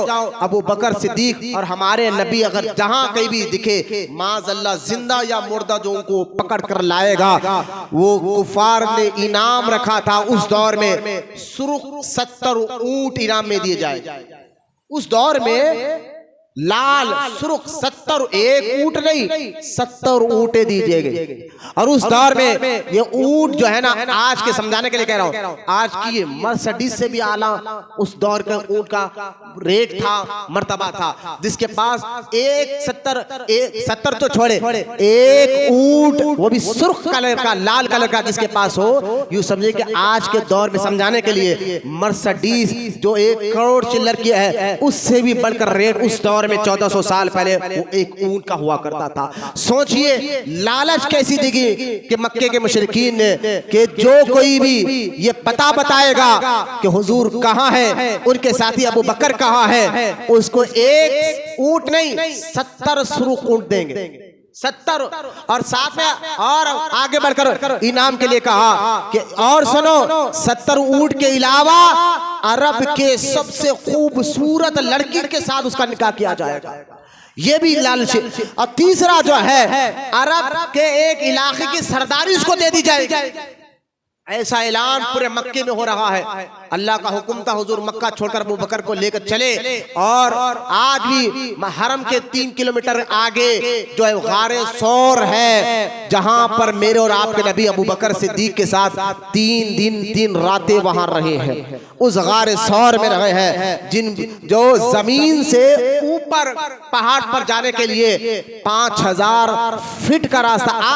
आज दौर में हाजी हज के लिए जाते हैं, उम्रे के लिए जाते हैं, जब वो गारे सौर को देख ले, बड़ा बूढ़े की बात नहीं कर रहा हूं, वो तो चढ़ नहीं सकता। अभी इस दौर में 2025 की बात कर रहा हूं, एक नौजवान हट्टा कट्टा भी जब वो पहाड़ पर चढ़ने लगे, जिस पहाड़ की चोटी में वो सुराख है, वो गार है, जिस गार का जिक्र अल्लाह ने कुरान में किया है, जिस गार का जिक्र अल्लाह ने कुरान में किया है, अगर आज भी हाजी उस पहाड़ पर चढ़े तो यकीन जानिए बूढ़ा नहीं नौजवान भी थक जाए और थक कर बैठ जाए रास्ते तमाम। तो सोचिए 1400 साल पहले, आज तो वहां की हुकूमत थोड़े रास्ते बनाई है, 1400 साल पहले वो अबू बकर सिद्दीक को मोहब्बत कैसे थी अल्लाह रसूल से, हुजूर को खांधे पे बिठा कर ऊपर लेकर जाना सल्लल्लाहु ताला अलैहि वसल्लम। ये मोहब्बत की मिसालें कहाँ लाओगे आज? क्यों अबू बकर सिद्दीक की जात पर हमला कर रहे हो? लिहाजा उस गार में 3 दिन 3 रातें रहे। अबू बकर सिद्दीक को अल्लाह उसके रसूल से मोहब्बत थी, साथ में आपके बीवी, आपके बच्चे, बल्कि आपके घर में काम करने वाले नौकर भी अल्लाह उसके रसूल से ऐसी मोहब्बत करते थे। मक्के में ऐलान हो रहा है ऐसा इनाम दिया जाएगा, ये दिया जाएगा। उस इनाम के चक्कर में अच्छे अच्छे मालदारों की नीयत खराब हो गई थी। लेकिन कुर्बान जाइए सिद्दीक अकबर के घराने पर, ना आपकी अहलिया, ना आपके बच्चे, ना आपके बीवी, ना आपके बच्चे तो ये छोड़े, आपके घर में काम करने वाले नौकरों की तक नीयत नहीं बदली। बोलो ना सुभान अल्लाह, मोहब्बत से बोलिए सुभान अल्लाह। क्या मोहब्बत थी अल्लाह रसूल से सिद्दीक अकबर को घराने को। काम करने वाला नौकर सुन रहा है, जबकि आज के दौर में जो है ना टिके पे लोग बिक जाते हैं। सुन रहा है नौकर, पता बताओगे तो ये इनाम मिलेगा, पता बताओगे ये दौलत मिलेगी। लेकिन वार अबू बकर, तुम्हारे घर का काम करने वाला नौकर जानता है अबू बकर कहाँ है, जानता है हुजूर कहाँ है, सुन रहा है मक्के में ऐलान है, फिर भी बिका नहीं, पलटा नहीं, बल्कि हुजूर की खिदमत में जाता है और मक्के में क्या क्या हो रहा है सारी कैफियतें दे रहा है। बोलो ना सुभान अल्लाह। ये थे सिद्दीक अकबर के घर में काम करने वाले नौकर की कैफियत, जो अल्लाह और उसके रसूल से ऐसी शदीद मोहब्बत करते थे, जो आज हम तने में बिकने पे लगे हैं। लेकिन ये लोग का ईमान ऐसा ईमान था, अल्लाह कुरान में इसलिए तो कह रहा है, अरे ये वो लोग हैं इनके दिलों पर अल्लाह ने ईमान को नक्श कर दिया है। पत्थर में कोई चीज नक्श कर दिया है, मिटते नहीं। जिनके ईमान को अल्लाह ने जिनके दिलों में नक्श कर दिया, उनके ईमान को कौन पहुंच सकता है, जिनकी गवाही अल्लाह ताला दे रहा है। लिहाजा 3 दिन रहे, और तफसीर नईमी में आता है 3 दिन जब आप गार में रहे ना हुजूर सल्लल्लाहु ताला अलैहि वसल्लम के साथ अबू बकर सिद्दीक, तो एक दिन आप घबराने लगे, परेशान होने लगे। आपकी घबराहट को देखकर हुजूर सल्लल्लाहु ताला अलैहि वसल्लम ने फरमाया, अबू बकर घबराते क्यों हो? उन्होंने कहा, या रसूल अल्लाह, देखते नहीं कि काफिर ढूंढते ढूंढते, हाँ मुशरिकीन हुजूर को, अबू बकर को ढूंढते ढूंढते उस पहाड़ तक पहुंच गए, उस पहाड़ के गार तक पहुंच गए थे जिस गार में आपके नबी और सिद्दीक अकबर थे। तो अबू बकर घबराने लगे, डरने लगे, और सरकार ने पूछा, अबू बकर घबराते क्यों हो, डरते क्यों हो? कहा, या रसूल अल्लाह, देखिए कि काफिर ढूंढते ढूंढते यहाँ तक पहुंच गए हैं, और इतना करीब पहुंच गए थे कि काफिर अगर अपने झुक के अपने पैरों को भी देख लेते तो गार में उनको हुजूर नजर आ जाते, इतने करीब पहुंच गए थे ढूंढते ढूंढते। लिहाजा अल्लाह ताला ने कबूतरी को हुक्म दिया कि उस गार के ऊपर जाला डालकर अंडे दे दे, जिस गार में मेरे और आपके नबी जो है आराम कर रहे थे। कबूतरी ने अल्लाह के हुक्म पर उस गार के मुंह पर एक जाला डाला और अंडे भी दे दिए। आज तक जो मक्का और मदीना दुनिया में जो कबूतरों को आप देखते हैं ना, इसी कबूतरी की नस्ल से है जिन्होंने अल्लाह के हुक्म पर उस गार के ऊपर जाला डालकर अंडे दिए थे। खैर उस अब जब करीब तक पहुंच गए तो एक मुशरिक ने कहा इस गार में भी देख ले, इस गार में को देखे। दूसरे मुशरिक ने कहा नहीं नहीं, देखते ना कि ये कबूतरी ने अंडा डाला है, अगर यहाँ जाते तो जाला फटा हुआ नजर आता, यहाँ जाते तो रास्ता फटा हुआ नजर आता, लिहाजा यहाँ नहीं है। लेकिन अबू बकर जब खबर आए, अच्छा सिद्दीक अकबर, आप कहेंगे अबू बकर सिद्दीक डर गए थे? नहीं, डरे नहीं थे। अरे भाई उनको अपनी जान की फिक्र नहीं थी। क्यों? अरे जिनको अपनी जान की फिक्र होती है वो वतन थोड़ा ही छोड़ते। जानते थे अबू बकर मैं हुजूर के साथ जाऊंगा तो मक्के के लोग मेरे घर पर हमला करेंगे, मेरे बीवी बच्चों को टार्चर करेंगे, मेरे घर वालों पर हमला करेंगे। लेकिन अबू बकर ने कोई चीज की फिक्र नहीं की। जानते हैं हुजूर के साथ जाना मौत को दावत देना है, हुजूर के साथ जाएंगे तो अबू बकर के घर पे हमला हो सकता है, बीवी बच्चों पर हमला हो सकता है, नौकर पर हमला हो सकता है। जिन्होंने सब कुछ छोड़कर हुजूर के साथ चला हो, उनको अपनी जान की फिक्र कैसे हो सकती है? उनको अपनी जान की फिक्र कैसे हो सकती है? अबू बकर तो जब गार में गए थे ना अंदर, हुजूर को कहा था देखिए रात का अंधेरा, गुप्त अंधेरा, एक तो पहाड़ का इलाका, ऊंचाई पर रात का अंधेरा है। और अबू बकर अंदर जाते हैं, हुजूर को गार के बाहर खड़ा कर अंदर जाते हैं और सारे सुराख थे कई, उन सुराखों को बंद करते हैं और एक सुराख के ऊपर अपने पैर की एड़ी को रख देते हैं। उसके बाद हुजूर को बुलाते हैं, या रसूल अल्लाह आप गार के अंदर आ जाइए। आप आए, हुजूर गार में लेट गए। उसी सुराख में से एक सांप ने अबू बकर सिद्दीक की एड़ी को डसा। एक बार डसा नहीं, कई बार डसा। लेकिन क्योंकि हुजूर आपके गोद में सो रहे थे, ना आपने चीख निकाला, ना आप तड़पे। सोचिए एड़ी पर सांप डस पे डस रहा है, मारते जा रहा है, ना चमके, ना डरे, ना तड़पे, बल्कि मेरे आका सो रहे। जो अपनी जान की परवाह ना करता हो, उनको अपनी जान की परवाह कैसे हो सकती है? लिहाजा जब सांप ने कई बार ढसा तो सिर्फ बर्दाश्त के बाहर जब हो गया, आंखों से आंसू निकले, मेरे और आपके नबी के मुबारक चेहरे पर गिरे। मेरे आका ने आंख खोलकर कहा अबू बकर क्या हुआ है, क्यों रोते हो? कहा या रसूल अल्लाह सांप ने ढसा है और उसकी तकलीफ बर्दाश्त के बाहर हो गई। तो मेरे आका ने कहा अपना पैर बाहर निकालो, और मेरे नबी ने अपना लुआब, गौर से सुने, लुआब दहम, थूक मुबारक लुआब दहन लगाया। उसी वक्त सांप का जहर खत्म हो गया। बोले ना सुभान अल्लाह। आज वहाबी ये कहता है कि हुजूर हमारी तरह है। मैं कहता हूं वहाबियो, तुम मेरे आका की बराबरी का कैसे दावा कर सकते हो? सुनो, मेरे आका रहमते कौनैन सल्लल्लाहु ताला अलैहि वसल्लम के लुआब थूक मुबारक में अल्लाह ने ऐसा असर रखा कि पैर को एड़ी को लगाया तो सांप का जहर खत्म हो गया। एक सहाबी की आंख फूट गई, मेरे नबी ने थूक लगाकर उनकी आंख को जुड़ा दिया। एक सहाबी के पैर की एड़ी टूट गई, मेरे और आपके नबी ने अपने लुआब थूक लगाकर एड़ी को जोड़ दिया।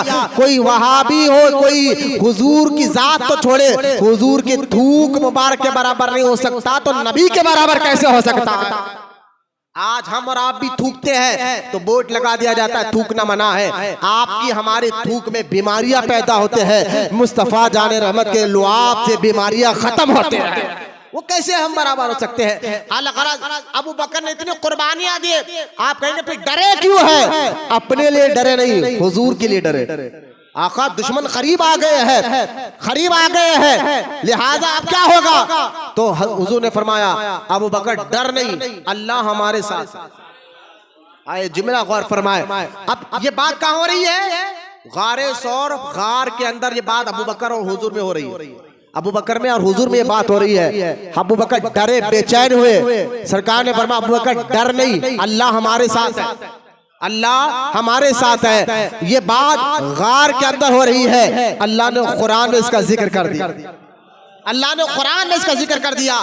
सूरे तौबा में अल्लाह फरमाता है इज़ अखरजाहुल्लज़ी कफरू, जब ढूंढते ढूंढते काफिर उस गार के करीब आ गए तो अल्लाह कुरान में कहता है सानियस्नैन इज़ हुमा फिल गार, सानी यसनैन फिल हुमा फिल गार।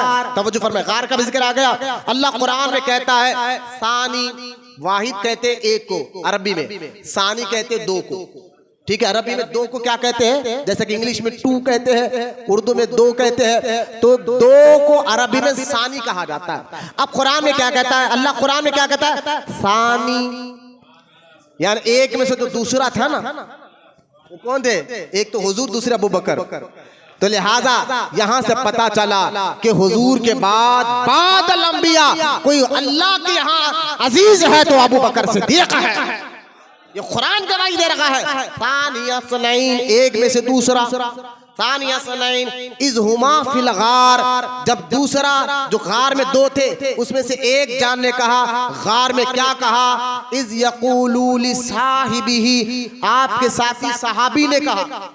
अब शिया कहते हैं अबू बकर सहाबी नहीं है, उन शियों काले कपड़े वालों को मुंह पे मार कर कहो तेरी बात हम क्यों मारे मुल्ला, कुरान में अल्लाह कहता अबू बकर सहाबी है, कुरान में अल्लाह कहता है सिद्दीक अकबर ली साहिबिही। क्योंकि बच्चे बैठे हुए हैं मोटे जहन, तो मैं आसान उर्दू में समझा रहा हूं, ली साहिबिही। कुरान में अल्लाह कहता है कि ए उस गार में जो दो थे उनमें से उनका एक साथी सहाबी कह रहा, ली साहिबी क्या कह रहा है। तो लिहाजा अल्लाह ताला ने कहा जब अबू बकर डरे तो हुजूर ने फरमाया कि अबू बकर डर नहीं, अल्लाह हमारे साथ है। तो कुरान में अल्लाह ये कहता है, एक में से दूसरे ने जब कहा, क्या अब हुजूर ने क्या कहा, ला तहज़न, अल्लाह को जिक्र कर रहा है कुरान में, ला तहज़न, ए अबू बकर डर नहीं, क्यों ना डरो, इन्नल्लाह माअना, अल्लाह हमारे साथ है, अल्लाह हमारे साथ है। इस आयत से पता चला जहां जहां रसूल वहां वहां खुदा, और जहां जहां अबू बकर वहां वहां खुदा है।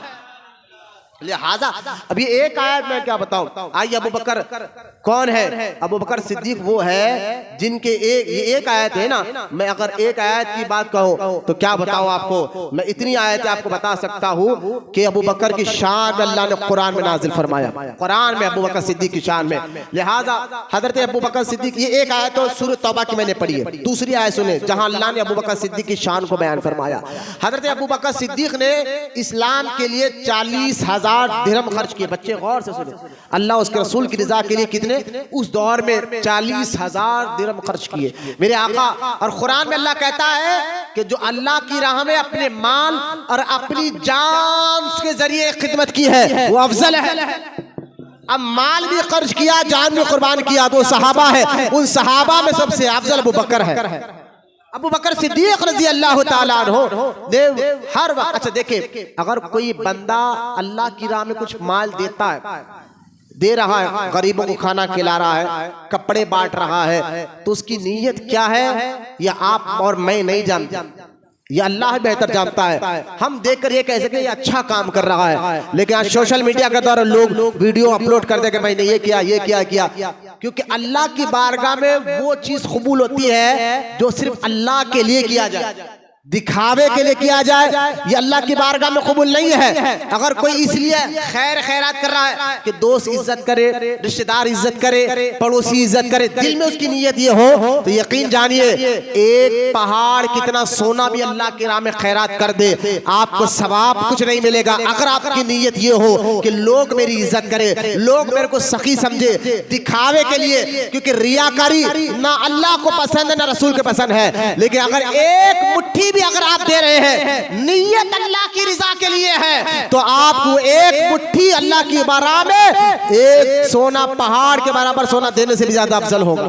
क्योंकि नीयत, मैं बताना ही चाहता हूं, अच्छी नीयत के साथ अमल करें, अल्लाह को राजी करने के लिए अमल करें, दोस्त रिश्तेदार खानदान को दिखाने के लिए नहीं। हर अमल में अच्छी नीयत का होना जरूरी है। वो नीयत से मुराद इखलास का होना जरूरी है, इखलास से मुराद अल्लाह ताला की रिजा होना जरूरी है। लेकिन मुझे बताइए, अगर आज मुसलमान कोई आप मस्जिद में आए, आपकी नीयत क्या है अल्लाह जानता है, मैं नहीं जान सकता हूं। मैं तो आपको ये देखूंगा भाई बहुत अच्छी बात है, जो दौर में लोग आज होटलों में बैठकर वक्त गुजार रहे हैं, चबूतरों पे बैठकर वक्त गुजार रहे हैं, रोडियो पहलवानों के साथ बैठना अच्छा हो गया, आज देखे घंटों घंटों पहलवानों के साथ बैठेंगे, रौडियों के साथ बैठेंगे, लीडरों के साथ बैठेंगे, ना सुस्ती आती, ना काहिली आती, ना बेचैनी होती, ना तड़पते, बस सुकून से बैठे हुए। लेकिन पता नहीं आज मुसलमान जब अल्लाह के घर में बैठता है ना, बस 10 से 15 मिनट या 20 मिनट हो जाए, चेहरा उतर जाता है, रंग उतर जाता है, बेचैन बेचैन होने लग जाता है।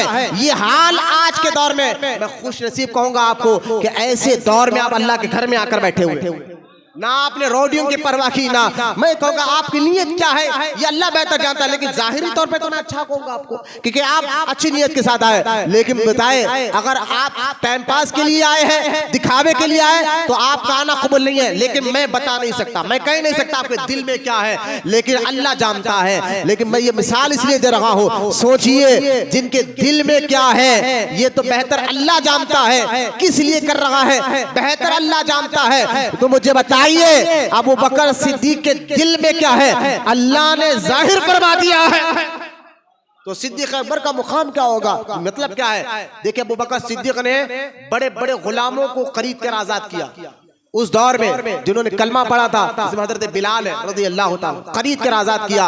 तो बड़े बड़े ताजिर लोग ताना दे रहे, अबू बकर तू तो बड़ा ताजिर आदमी है, कारोबार वाला आदमी है, मार्केट में जब भी माल खरीदता है, तो आज भी देखे ना ताजिर लोग ऐसे माल को खरीदते जिससे फायदा हो। हाँ, ये अच्छे ताजिर की पहचान है। लिहाजा लोगों ने ताना दिया अबू बकर को। ये बिलाल जो उस दौर में मिसाल के तौर पर 100 रुपए का था, अबू बकर ने 1000 देकर खरीदा। अब मुझे बताइए अगर 100 रुपए का माल हो और आप 1000 देकर खरीद रहे हैं, 1000 रुपए देकर खरीद रहे हैं, तो लोग तो ताना देंगे, अरे भाई चीज तो 100 रुपए की थी, आपने 1000 रुपए दे दिया। क्या माज़अल्लाह आपका दिमाग कमजोर है क्या, किस लिए आपने खरीदा होगा? या तो आपका दिमाग कमजोर है, या तो फिर कुछ एहसान उठाऊंगा इसलिए खरीदा होगा। कई किस्म की बातें होती है। लिहाजा अबू बकर ने हजरत बिलाल को भारी रकम देकर खरीदा। मुशरिकीन ताना देने लगे, इतने गुलाम तो इतने पैसे का था नहीं, अबू बकर ने खरीदा। शायद अबू बकर, इस आदमी ने, इस गुलाम ने अबू बकर पर कुछ एहसान किया होगा। बाद घूमते घूमते घूमते अबू बकर सिद्दीक के वालिद के कानों तक पहुंची। वालिद को बड़ा गुस्सा आया, कहा अबू बकर ये क्या कर रहा है, गुलामों को खरीद रहा है, वो भी कम पैसे के गुलाम, हजारों रुपए दे के खरीद रहा है। अगर खरीदना है तो ताकतवर आदमी को खरीद, लेकिन ये क्या कर रहा है। तो अबू बकर सिद्दीक को जब ये बारे में कहा गया, क्यों खरीदा क्यों खरीदा, अब अल्लाह बताता है कुरान में क्यों खरीदा। बोलना सुभान अल्लाह। ये जिनकी तारीफ में अल्लाह कुरान में बयान करे। अब देखे अल्लाह ताला कुरान में फरमाता है, क्या कह रहा है कुरान में, अबू बकर ने क्यों खरीदा, यानी 100 रुपए के माल को 1000 रुपए देके क्यों खरीदा। आप ताना देते रहे, मुशरिकीन बकते रहे, रब ने तारीफ कर दी, रब ने, अल्लाह ने जाहिर कर दिया। क्या कुरान में अल्लाह कहता है,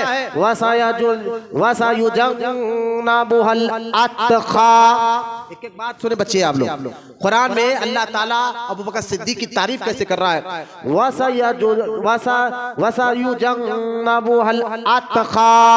वो तमाम लोगों में जो सबसे बड़ा परहेजगार है, जिसको अल्लाह ने जहन्नुम से आजाद कर दिया है, वो से मुराद जो लोगों में बड़ा परहेजगार है। अतखा, बड़ा पर नबियों के बाद बड़ा परहेजगार आदमी, बड़ा मुत्तकी परहेजगार आदमी, वो जिसको अल्लाह ने जहन्नुम से दूर कर दिया, वो कौन है, अतखा। अब आगे अल्लाह फरमाता है, अल्लज़ी युती मालहू यतज़क्का, अल्लज़ी युती मालहू यतज़क्का, जो ये माल खर्च कर रहा है अल्लाह की राह में। हाय बोलो ना सुभान अल्लाह। अबू बकर माल खर्च करे, अल्लाह कुरान में जिक्र कर दे, अल्लज़ी युती मालहू यतज़क्का, क्यों खर्च किया है। लोग कह रहे थे बिलाल ने कुछ एहसान किया होगा अबू बकर पर, नहीं, अल्लाह कुरान में कहता है, व माली अहादी इंदहु मिन निअमतिन तुज्जा, अबू बकर पर किसी का एहसान नहीं है। बोलो ना मोहब्बत। जिन्होंने माल खर्च किया, वो जो बड़ा परहेजगार है, वो जो अल्लाह की राह में माल खर्च करता है, वो जो लोग कहते हैं एहसान है, कहा नहीं, अल्लाह कुरान में कहता है अबू बकर पर किसी का एहसान नहीं है। फिर क्या कहा अल्लाह कुरान में, इल्ला इब्तिगा वजही रब्बिहिल आला, अरे ये तो सिर्फ अल्लाह की रजा चाहता है। हाय हाय हाय, आपके दिल में मेरे दिल में कहीं अल्लाह जानता है, लेकिन अबू बकर के दिल में क्या अल्लाह ने जाहिर फरमा दिया। खुद अल्लाह गवाही दे इस बात की कि अबू बकर तो मुझे राजी करना चाहता है, अबू बकर तो मुझे राजी करना चाहता है। अब मुझसे बढ़ के बताओ मुसलमानों, जिनके बारे में अल्लाह कुरान में कह दे अबू बकर मुझे राजी करना चाहता है, तो अबू बकर का मुकाम मर्तबा क्या होगा? फिर अल्लाह कुरान में कहता है वला सौफा यरदा, वला सौफा यरदा, ए हबीब कह दे अबू बकर से हम इनसे राजी हो चुके हैं। ये आयत मुबारका देखिए, अबू बकर सिद्दीक को अल्लाह से रसूल से इतनी मोहब्बत थी, दीन की बात है, हर वक्त सरकार के साथ है। यहाँ तक के जब वो गार में 3 दिन रहकर सरकार ने देखा कि मुशरिकीन ठंडे पड़ गए हैं, वहां से निकले अबू बकर को लेकर मदीने पाक की तरफ जा रहे हैं। तो अबू बकर सिद्दीक हुजूर के कभी आगे चल रहे हैं, कभी दाएं चल रहे हैं, कहीं बाएं चल रहे हैं, कभी पीछे चल रहे हैं। यूं समझिए कि मोहब्बत में हुजूर का तवाफ कर रहे हैं। सरकार ने कहा अबू बकर ऐसा क्यों कर रहे हो, कभी मेरे आगे आ जाते हो, कभी पीछे, कभी दाएं, कभी बाएं। तो अबू बकर सिद्दीक कहते या रसूल अल्लाह, कभी मुझे इस बात का डर होता है कहीं दुश्मन आपके सामने से आना ले तो मैं सामने आ जाता हूँ, तो कभी डर होता है पीछे से ना आ जाए तो मैं पीछे आ जाता हूँ, कभी डर होता है दाएं से ना आ जाए तो दाएं आ जाता हूँ, कभी डर होता है बाएं से ना आए तो बाएं से आ जाता हूँ, क्योंकि आका पहले मैं आप पर कुर्बान होने वाला। छोड़िए उठने बैठने वालों को छोड़ दीजिए, उन लोगों को टाइम नहीं है, आप लोग तवज्जो से पढ़ना। एक एक बात पर गौर फरमाइए कि आज अल्लाह के घर में बैठना, मैं यही तो कह रहा हूँ ना, बड़ा वजन हो गया हमें। अल्लाह हमें तौफीक दे, कुरान हदीस की बातें हो रही है, तवज्जो इधर रखे, पीछे बैठ के कोई ना देखे। कुरान हदीस की बातें बच्चों को सीखना जरूरी है, खासतौर हैदराबाद का माहौल को, जहां वहाबियों से शियों से खतरा था, 2 नंबर पीरों से खतरा हो गया है। वो सहाबा के बारे में समझिए शहद में जहर दे रहे हैं, शहद में जहर दिया जा रहा है। तो ऐसे लोगों से होशियार करने के लिए जब कोई किसी सहाबी के बारे में बके तो उसको कहना तो कुछ हो सकता है हमें पता नहीं, लेकिन सुन्नी नहीं हो सकता, क्योंकि सुन्नी वो होता है जो सहाबा से भी मोहब्बत करता है और अहले बैत से भी मोहब्बत करता है। लिहाजा तवज्जो फरमाइए, अबू बकर सिद्दीक का क्या मुकाम मर्तबा मुसलमानों। आज शिया कहते हैं माज़अल्लाह, वो अबू बकर को गालियां देते हैं, उन शियों के तुम आलमों में जाते हो, उनके पास धागे बांधते हो, क्या जवाब दोगे अल्लाह की बारगाह में? क्या मुंह दिखाओगे अल्लाह की बारगाह में क़यामत के दिन? जो अबू बकर का नाम सुनकर लाल पीला हो जाता है, नाम सुनकर उन शियों की से दोस्ती रखते हो। अल्लाह ताला हमारे ईमान और अकीदे की इबादत फरमाए। लिहाजा अबू बकर सिद्दीक रज़ी अल्लाह ताला अन्हु ने हर वक्त हुजूर के इर्द गिर्द हर वक्त माल दिया। इसलिए हजरत आप देखें, एक मरतबा जंग तबूक का एक वाकया हदीस में आता है। उस वक्त मुसलमानों के हालात बिल्कुल 10 मिनट रह गए, मेरी तवज्जो सुने। मुसलमानों के हालात इतने खराब हो चुके थे कि अभी कि सामने बड़ा फौज तैयार है लड़ने के लिए, और उस वक्त मुसलमानों के पास न पैसा है न हथियार है। मेरे आका सल्लल्लाहु अलैहि वसल्लम ने मदीने पाक में तमाम सहाबा को बुलाया, कहा अल्लाह की राह में जो कुछ देना है दो माल। सारे सहाबा ने अल्लाह की राह में अपनी ऐसे के मुताबिक माल दिया। अबू बकर सिद्दीक घर गए, जाकर जो है सारा माल लाया, यहाँ तक कि अपना कुर्ता और निकाल कर जो है एक रिवायत में आता कुर्ता भी दे दिया और एक टाट का लिबास पहना। कौन सा? टाट का लिबास पहना, और गुंडिया नहीं तो उसको कांटे लगा लिया। आप कहेंगे कुर्ता क्या काम आता है, कुर्ते की गुंडिया क्या काम आते हैं? उस दौर में एक कुर्ता भी बड़ी अहमियत का था। लिहाजा अबू बकर सिद्दीक ने कुर्ता इसलिए दिया शायद हुजूर के किसी सहाबी, किसी मुजाहिद को ये काम आ जाए उसके पास, क्योंकि उस दौर में एक लिबास, एक कपड़ा भी बड़ी मुश्किल से मिलता था। लिहाजा सब कुछ दे दिया। हजरत उमर इब्ने खत्ताब कहते हैं नेकी में सबसे ज्यादा आगे, हर काम में अबू बकर आगे रहते थे। मैंने आज सोचा, हजरत उमर कहते हैं मैंने आज सोच लिया आज मैं इतना माल दूंगा हुजूर की बारगाह में, अबू बकर से तो आगे बढ़ूं। लिहाजा नेकी के काम में आगे बढ़ने के लिए हजरत उमर ने घर गए, आधा माल घर वालों के लिए रखा और आधा जो है लाकर हुजूर की बारगाह में पेश किया। सरकार ने कहा उमर घर वालों के लिए क्या रखा? कहा या रसूल अल्लाह आधा माल रख दिया, आधा माल रखा। ठीक है, इतनी में अबू बकर पूरा माल बोलो ला सुभान अल्लाह। बच्चे गौर से सुने, सारा माल ला कर दिया। सरकार ने फरमाया अबू बकर सब कुछ ला दिया? कहा हुजूर सब लाया। कहा घर में कुछ रखा है? हाँ रखा है ना। क्या? अल्लाह उसके रसूल को झाड़ू। अल्लाह बोली मोहब्बत से सुभान अल्लाह। यहाँ तक के कुर्ते की जगह टाट पहना हुआ है, गुंडी की जगह कांटा लगा हुआ है, गुंडिया दी है, कुर्ता दिया, सारा माल दे दिया। ना चेहरे पे गम है, घर वालों का क्या होगा, बीवी बच्चों का क्या होगा, ना बीवी ने रोका भाई सारा माल दे दोगे तो हम क्या खाएंगे।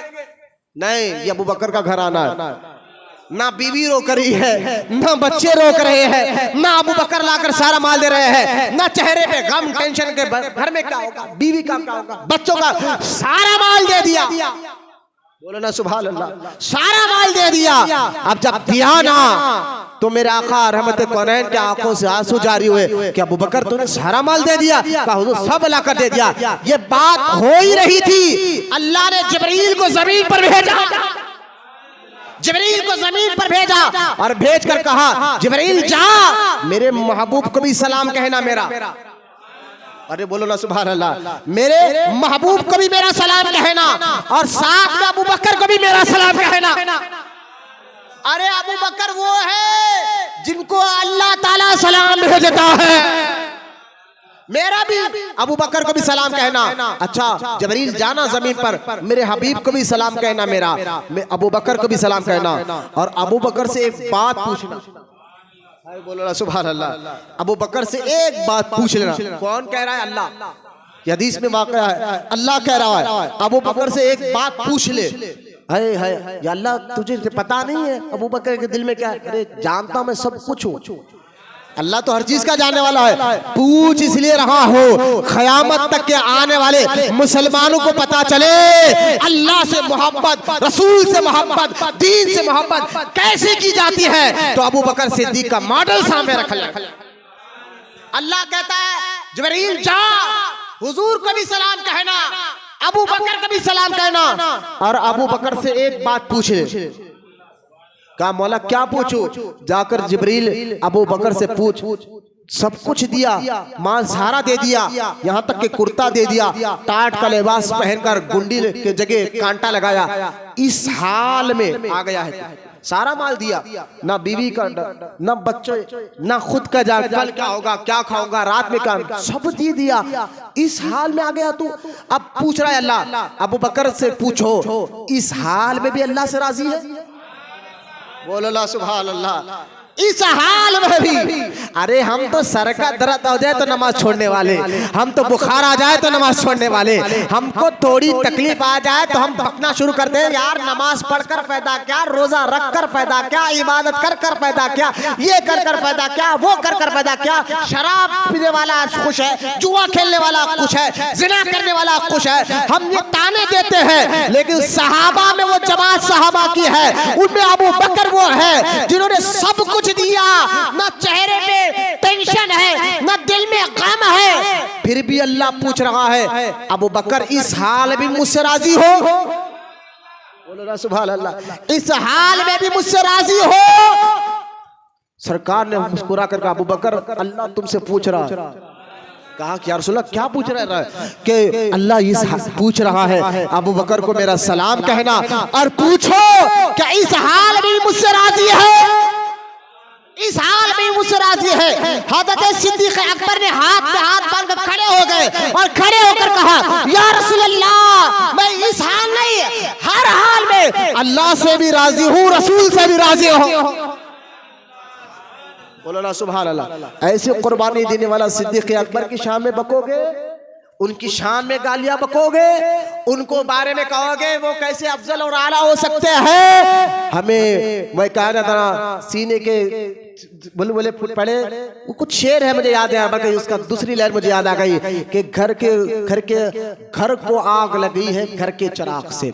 हमें शियों से कोई मतलब नहीं, हमें वहाबियों से कोई मतलब नहीं। आज 2 नंबर पीर क्यों कहता है कि सुनो अबू बकर सिद्दीक कौन है? मैंने कहा वो कौन है? अंबिया के बाद जिनका मुकाम सबसे ऊंचा है उस जात का नाम अबू बकर सिद्दीक रज़ी अल्लाह ताला अन्हु है, जिनके बारे में कुरान कहता है मैं अबू बकर से राजी हो गया हूँ, जिनके बारे में कुरान कहता है उलुल फज़ल, अबू बकर तू फजल वाला है, उलुल फज़ल, अबू बकर तू फजल वाला है, जिनके बारे में मुस्तफा जाने रहमत कहते हैं कि अल्लाह की राह में हुजूर की मिजाज सुने। ये हदीस पाक मेरे आका का आखिरी वक्त चल रहा है, मिजाज बड़ी शिद्दत के खराब है, सर पे इतना शिद्दत का दर्द आकर हमारे नबी को कि सर पर आप डोरी बांधे हुए हैं, इतनी शिद्दत की आपको तकलीफ है मेरे आका को। और इस हालत में मेरे आका फरमाते हैं मुझे उठाकर मस्जिद नबवी में लेकर चलो।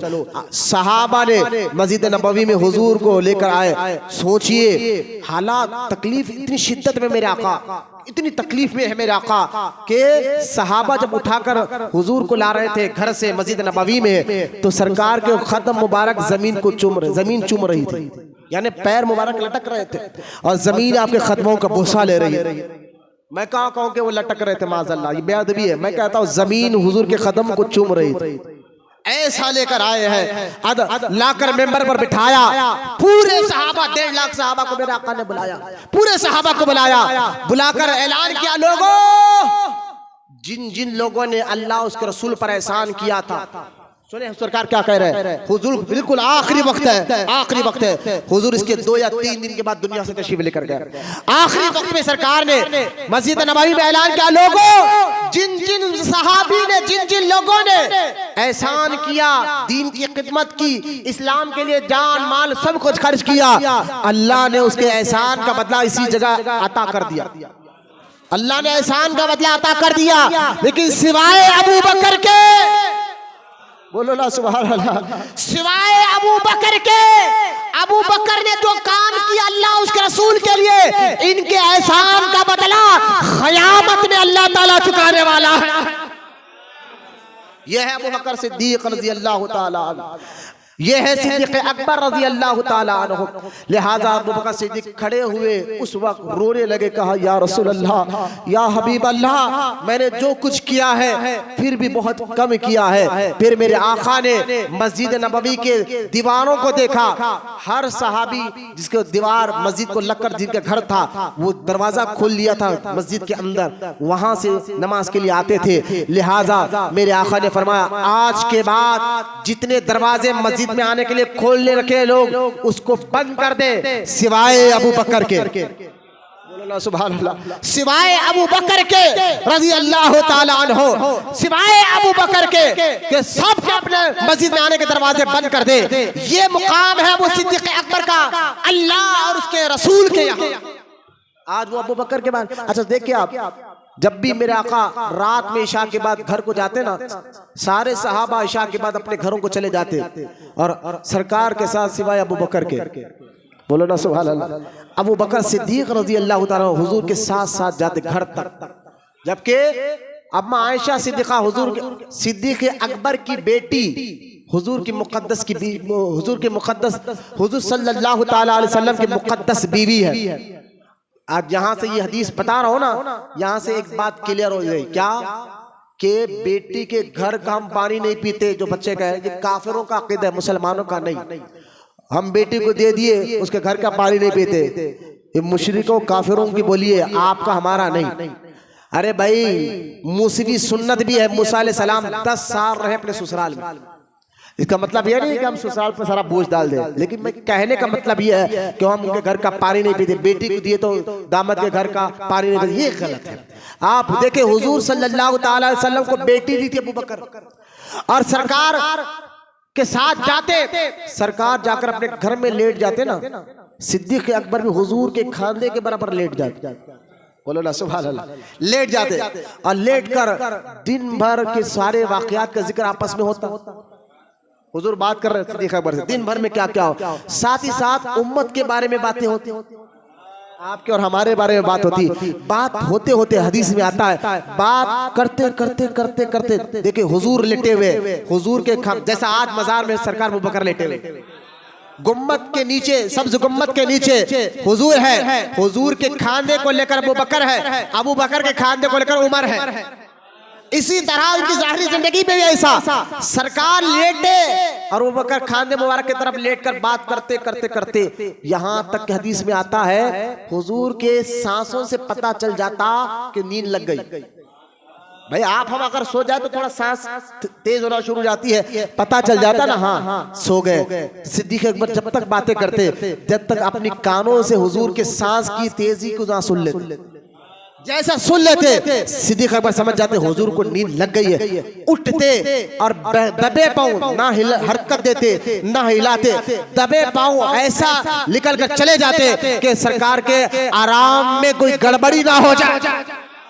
बोलो ना सुभान अल्लाह। ये मोहब्बत हो अबू बकर को अल्लाह से, रसूल से, और ये अकीदा हो अबू बकर का अल्लाह से प्यार, रसूल से प्यार, जिन्होंने हर वक्त माल के जरिए, जान के जरिए कुर्बानियां दी है। हुजूर के पर्दा फरमाने के बाद इस्लाम के अंदर जो वलवले पैदा हो गए थे, हुजूर दुनिया से तशरीफ लेकर गए, कई लोग मुर्तद हो गए थे, लेकिन कुर्बान जाए। ऐसी हालत में अबू बकर ने इस्लाम के नैया को संभाला, सिद्दीक अकबर ने इस्लाम के नैया को संभाला था। वो अबू बकर सिद्दीक रजी अल्लाह ताला अन्हु, आज उनके अफजलियत और उनकी रूहानियत पर शक किया जाता है। लिहाजा अबू बकर सिद्दीक रजी अल्लाह ताला अन्हु सरकार फरमाते हैं मेरी उम्मत में सबसे रहम दिल अबू बकर है। बोलो ना सुभान अल्लाह। बस 5 मिनट रह गए। मेरी उम्मत में सबसे ज्यादा रहम दिल अबू बकर, ये अबू बकर सिद्दीक रजी अल्लाह ताला। अब अहले सुन्नत का अकीदा सुन लीजिए। सिद्दीक अकबर ने 63 साल की जाहिरी जिंदगी पाई, और जब दुनिया से तशरीफ लेकर गए अबू बकर सिद्दीक, जब हुजूर पर्दा फरमाए ना, हुजूर के दुनिया से जाने के बाद सिद्दीक अकबर 2 साल रहे जिंदा। जाहिरी कितने साल रहे? 2 साल रहे। और अब्दुल्लाह इब्न मसूद कहते हैं जब हुजूर पर्दा फरमाए ना, सारे लोग होश खो बैठे थे। यानी एक यूं समझिए कि छोटी क़यामत आ गई थी, जो हर वक्त जो सहाबा हुजूर को देखते रहते। इतना इश्क था हुजूर को, हुजूर से सहाबा का इतना इश्क था। एक सहाबी अपने बाग में पानी डाल रहे थे झाड़ों को, किसी ने आकर कहा सुना तुमने? कहा क्या हुआ? कहा हुजूर चले गए, पर्दा फरमा चुके हैं। इतना सुनना था, उस सहाबी ने पानी को छोड़ा, दुआ की या अल्लाह जब हुजूर ही नहीं रहे तो ये आग दह के फायदा क्या? बोलो ना सुभान अल्लाह। आप इश्क के कैफियत को देखे सहाबा को, कैसा इश्क था। उस सहाबी ने कहा या अल्लाह मेरे आँखें ही ना रहे तो इन आंखों का फायदा क्या?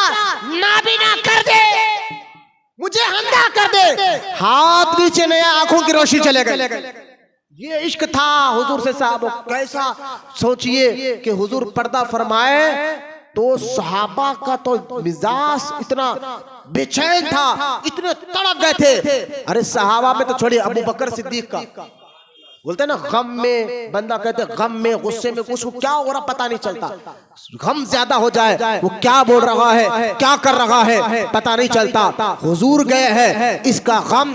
अभी मैंने एक सहाबी के बारे में बताया, अबू बकर सिद्दीक को तो इतना गम हो गया, और ऐसी मिजाज हजरत उमर इब्ने खत्ताब की हो गई थी रजी अल्लाह ताला अन्हु। हजरत उमर हाथ में तलवार लेके ठहरे थे मदीने पाक में। अगर किसी ने कहा ना हुजूर इंतकाल करके दुनिया से तशरीफ लेकर गए, गर्दन निकालूंगा।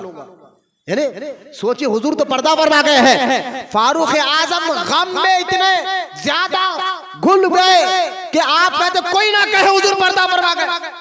सहाबा का ये हाल था। ऐसे हालात में इस्लाम की नैया को, सहाबा को हिम्मत देने वाले का नाम अबू बकर सिद्दीक रज़ी अल्लाह ताला, जिन्होंने आकर लोगों के सामने खुतबा दिया। लोगों, अगर हुजूर तशरीफ लेकर गए तो इसका मतलब यह नहीं कि इस्लाम खत्म हो गया।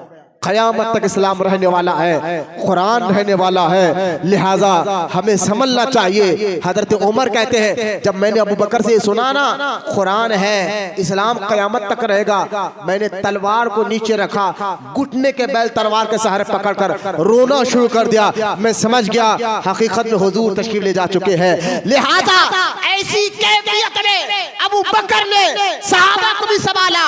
फिर हुजूर के इंतकाल की खबर जब दूर दूर तक तक पहुंची। कुछ लोगों ने इस्लाम को छोड़ना शुरू किया। अबू बकर ने संभाल कर इस्लाम की जड़ों को मजबूत करने वाले का नाम सिद्दीक़ अकबर। बोलो ना सुभान अल्लाह। 2 साल तक इस्लाम। लेकिन अब्दुल्लाह इब्न मसूद कहते हैं जाहिर तौर पर तो अबू बकर इस्लाम को संभाल रहे थे, लोगों को समझा रहे थे।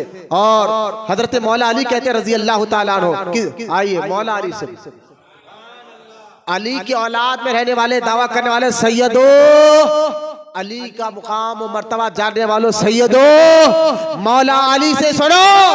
हजरत अली से किसी ने पूछा था, ऐ अली ये बताइए हुजूर के बाद खलीफा आप बनोगे, आप रहोगे, ऐसी कोई वसीयत हुजूर ने की थी आपको? हजरत मौला अली ने कहा ना, ऐसी कोई वसीयत मुझे नहीं की थी। अगर हुजूर ये मुझे वसीयत कर देते, अली मेरे दुनिया के जाने के बाद तुम खलीफा रहोगे, अगर मुझे खिलाफत ना मिलती तो फिर ये तलवार फैसला करती। लेकिन ऐसी कोई वसीयत नहीं की, बल्कि हुजूर के पर्दा फरमाने के बाद हमने उसको अपना खलीफा माना। अली कह रहे हैं, मौला अली कह रहे हैं, हुजूर के पर्दा फरमाने के बाद हमने उसको अपना इमाम, अपना खलीफा माना, जो हुजूर की जाहिरी जिंदगी में हमारी नमाजों का इमाम बनता था। हजरत मौला अली कहते हैं हुजूर की जाहिरी जिंदगी में 1 मर्तबा नहीं 17 मर्तबा जिसने हुजूर की जाहिरी जिंदगी में हमारे नमाजों का इमाम बना, वो अबू बकर सिद्दीक है, वो अबू बकर सिद्दीक है। मौला अली कहते हैं मैं सामने हुजूर के बैठा हुआ रहता, फिर भी सरकार कहते अबू बकर से कहो नमाज पढ़ा। बोलो ना सुभान अल्लाह। सिद्दीक़ अकबर से कहो कि वो नमाज पढ़ाए। अली, मौला अली कहते हैं मैं सामने रहता, सरकार कहते नहीं अबू बकर से कहो, अबू बकर से कहो कि वो नमाज पढ़ाए। तो मौला अली कहते हैं हुजूर के पर्दा फरमाने के बाद हमने देखा जो हमारे नमाज का इमाम था, जो हमारे दीन का इमाम था, वो हमारा दुनिया का भी इमाम बनेगा। ये मौला अली का कह रहे हैं। और कहते नहीं खलीफा, अब ये तो पूरे साहब लोगों में कुछ साहब, देखिए हर साहब की बात नहीं कर रहा मैं, कुछ साहब लोग हैदराबाद में है, क्योंकि मैं पैदाइशी हैदराबादी हूँ, कोई महाराष्ट्र या कर्नाटक से नहीं आया भाई, पैदाइशी अल्हम्दुलिल्लाह हैदराबादी हूँ। कुछ साहब लोग कह रहे कि नहीं हाँ अबू बकर तो खलीफा बने, जाहिरी खलीफा बने, मौला अली बातिनी खलीफा। मैंने नहीं, हजरत अबू बकर सिद्दीक रजी अल्लाह ताला अन्हु को जो मुकाम जाहिरी में था वो बातिन का भी था।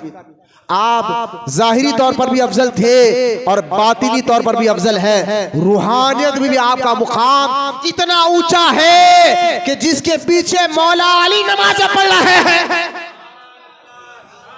जिनको हुजूर ने अपना मुसल्ला देकर बताया कि मेरे बाद मेरा जानाशीन अबू बकर सिद्दीक। आज फेसबुक पर एक साहब जो है बयान रिकॉर्ड कर रहे हैं कि आज जो है ना पहला नंबर की एक बहस चल गई है और मुसलमानों का सुनो, आज तुम्हारा कत्ल करने में पहला नंबर हो गया है, जुआ खेलने में पहला नंबर हो गया है, और मौलवियों को ताना दे रहे हैं ज़कात खाने में पहला नंबर हो गया है। मैंने कहा मौलवी साहब सिद्दीक़ अकबर की अफजलियत का इतना चिड़चिड़े लग गया कि तुम क्या कह रहे हो मेंबर पर बैठकर, तुम्हें पता नहीं, तुम्हें सुन्नत के मुताबिक पहनने का टोपी का तरीका नहीं आता, तुम ये बकोगे। यकीनन मुसलमानों के अमली हालात आज के दौर में बड़े खराब, इसमें कोई शक नहीं है, लेकिन सारे मुसलमानों के नहीं, कुछ नेक बंदे आज भी है जिनकी वजह से दुनिया चल रही है। पहली बात। दूसरी बात, दमाद अब्बास कलंदर अबू बकर का पहला नंबर ये खवालों से नहीं बल्कि कुरान और हदीस से साबित है। आपको पता नहीं है कि कुरान हदीस में सरकार खुद मौला अली कहते हैं कि सहाबा में हम सबसे अफजल अबू बकर को जानते थे। बैठ जाओ बैठ जाओ, खड़ो मत, बिल्कुल अब सहाबा में सबसे अफजल हम अबू बकर को जानते थे। सहाबा कहते हैं, मैं इमाम अहमद बिन हम्बल की किताब फजाइल सहाबा, जो गौसे आजम के उस्ताद है, इमाम अहमद बिन हम्बल गौसे आजम के भी उस्ताद है, उनकी किताब से मैंने कई हदीसें समझा, इतवार के बयान रिकॉर्ड भी हो चुका है, जिसमें मेरे आका रहमत कौनैन के सहाबा कहते हैं हुजूर की जाहिरी जिंदगी में हम सहाबा में सबसे अफजल अबू बकर को जानते थे, उनके बाद उमर को जानते थे, उनके बाद उस्मान को जानते थे, उसके बाद मौला अली को जाना करते थे। मैंने कहा यह अकीदा सहाबा वाला अकीदा, सहाबा वाला ताबई वाला अकीदा। तुम क्या बक रहे हो, आपको पता नहीं है सैयद भी हो, फिर ऐसी बातें मेंबर पर करोगे। हम बताएंगे अफजलियत अबू बकर सिद्दीक जरूर बताएंगे, क्योंकि अफजलियत अबू बकर सिद्दीक का मामला फुरू का नहीं, अकीदे का मामला है, अकीदे का मामला है। और तमाम सहाबा, ताबईन, तबे ताबईन, औलिया इकराम का यही अकीदा था कि दमादम मस कलंदर अबू बकर का पहला नंबर। ये बात अपनी किताब गुनियातुत तालिबीन में गौसे आज़म ने भी लिखी है। सहाबा में पहला दर्जा अबू बकर सिद्दीक का। यही बात मुजद्दिद अल-फिसानी ने अपने मकतूबात में लिखी है। यही बात फतवाए रज़विया में आला हज़रत ने लिखी है। अरे यही बात बानिए जामिया निज़ामिया शेखुल इस्लाम अनवारुल्लाह का फारूकी अलैहि रहमान ने मकासिदुल इस्लाम में लिखा कि तमाम सहाबा में पहला नंबर अबू बकर का है, उनके बाद उमर का है, उनके बाद उस्मान के बाद है, उनके बाद मौला अली का है। इस तरतीब को यकीन है, ये अकीदा है अहले सुन्नत का। ये क्या है? ये अकीदा अहले सुन्नत है। अबू बकर सिद्दीक के बारे में आता है कि आप हुजूर के पर्दा फरमाने के बाद 2 साल जाहिरी जिंदगी में रहे, और अब्दुल्लाह इब्न मसूद कहते हैं बाज़ाहिर तो आपने इस्लाम की जड़ों को मजबूत किया, लोगों को तसल्ली दी, जिस तरह पानी में नमक घुलता है ना, अंदर ही अंदर ऐसा घुलते गए हुजूर के पर्दा फरमाने के लिए, हुजूर के इश्क में जो हमेशा साथ रहता हो। बोलो ना सुभान अल्लाह। साथ भी ऐसा, जब गारे सौर से निकलकर हुजूर मक्का से मदीना आ रहे थे ना, तो तमाम सहाबा मदीने के सरहद के बाहर हुजूर का इंतजार कर रहे थे। जब सहाबा में देखा कि सामने से 2 शख्सियत आ रहे हैं, लेकिन दोनों के चेहरे सेम है। बोलो ना सुभान अल्लाह। हुजूर के रंग में ऐसे रंगे गए थे अबू बकर, सहाबा कहते हम देखकर हैरान थे, इन दोनों में नबी कौन है। 3 दिन गार में रखा, अपना रंग ऐसे चढ़ाया, अपना रंग ऐसे चढ़ाया। सहाबा कहते हैं जब अबू बकर और हुजूर को साथ लेकर मदीने पाक आ रहे थे, हम परेशान थे, दोनों में नबी कौन है समझ में नहीं आ रहा था, दोनों का चेहरा एक था। अबू बकर सिद्दीक ने समझ गए सहाबा कंफ्यूज है कि नबी कौन है, फौरन अपनी चादर निकाली, हुजूर पर तान दी और इशारा दे दिया, गुलाम ये है, आका ये है। सोचिए क्या इश्क था अल्लाह से, रसूल से। हुजूर ये कह रहे हैं कि क़यामत में दे अल्लाह एहसान चुकाएगा। अबू बकर तेरा एहसान क़यामत के दिन अल्लाह चुकाएगा।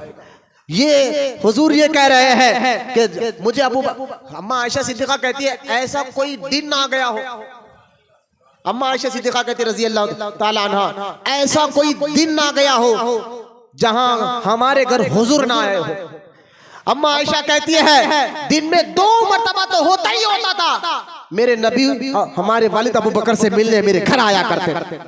बोलो ना सुभान अल्लाह। सारी कायनात जिसके दर पर जाती है वो मुस्तफा करीम अबू बकर से इतनी मोहब्बत करते हैं। और मौला अली कहते हैं जिसने मुझे अबू बकर और उमर से अफजल कहा, मौला अली कहते हैं मैं उसको 100 कोड़ले मारो।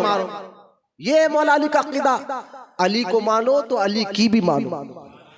अली वाले हैं यकीनन हम अहले बैत, हमारे आला हज़रत ने बता दिया अहले सुन्नत का है बेड़ा पार, नज्म है, नाउ है, इतरत रसूलुल्लाह की। हम अहले बैत के जाने वाले हैं, सहाबा के चाहने वाले। सहाबा और अहले बैत दोनों का अदब लाजिम है, दोनों से मोहब्बत लाजिम है। लिहाजा अब्दुल्लाह इब्न मसूद कहते हैं 2 साल में अबू बकर से घुल गए इश्क में सरकार, और 2 साल में आपका इंतकाल हो अबू बकर सिद्दीक का।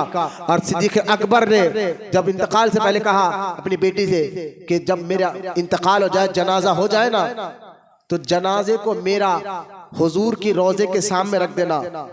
हुजूर की कब्र मुबारक उस वक्त, आज नहीं, उस वक्त 1400 साल पहले एक कमरे के अंदर थी।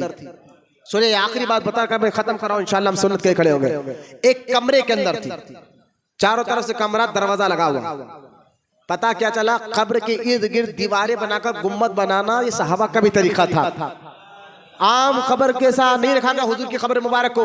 एक कमरे के अंदर जिसमें अम्मा, वो कमरा भी अम्मा आयशा सिद्दीक़ा का था, रज़ी अल्लाह ताला अन्हा, उस कमरे के अंदर हुजूर का खबर मुबारक है। सरकार अबू बकर कहते हैं बेटी जब मेरा इंतकाल हो जाए ना, सारी वसीयतें कई वाक़यात हैं मैं छोड़ रहा हूँ, कहा मेरा इंतकाल हो जाए ना, बोले हाँ, इंतकाल के बाद मुझे नमाज जनाजा पढ़ाने के बाद मेरे जनाजे को हुजूर के कमरे के सामने रख देना, दरवाजा तुम नहीं खोलना, बाहर ठहर के आवाज देना कि या रसूल अल्लाह अबू बकर आपका गारे यार आया है, इजाजत हो तो अंदर ला के तदफीन करे या बाहर कब्रिस्तान जन्नतुल बकी में तदफीन करे। अबू बकर कहते हैं दरवाजा अगर खुद ब खुद खुला तो अंदर लेके चला आना। अब ये अबू बकर सिद्दीक ने दुनिया से जाते जाते क़यामत तक के मुसलमानों को अकीदा दे दिया कि नबी खबर में जिंदा है और सुनते भी हैं, सहाबा का अकीदा है। मौला अली ने एतराज नहीं किया, अबू बकर क्या वसीयत कर रहे हो? हज़रत उमर ने एतराज नहीं किया, उस्मान गनी ने एतराज नहीं किया, 1.25 लाख सहाबा ने एतराज नहीं किया, क्योंकि सबका अकीदा ये था कि तू जिंदा है वल्लाह, तू जिंदा है वल्लाह, मेरे चश्मे आलम से छुप जाने वाले।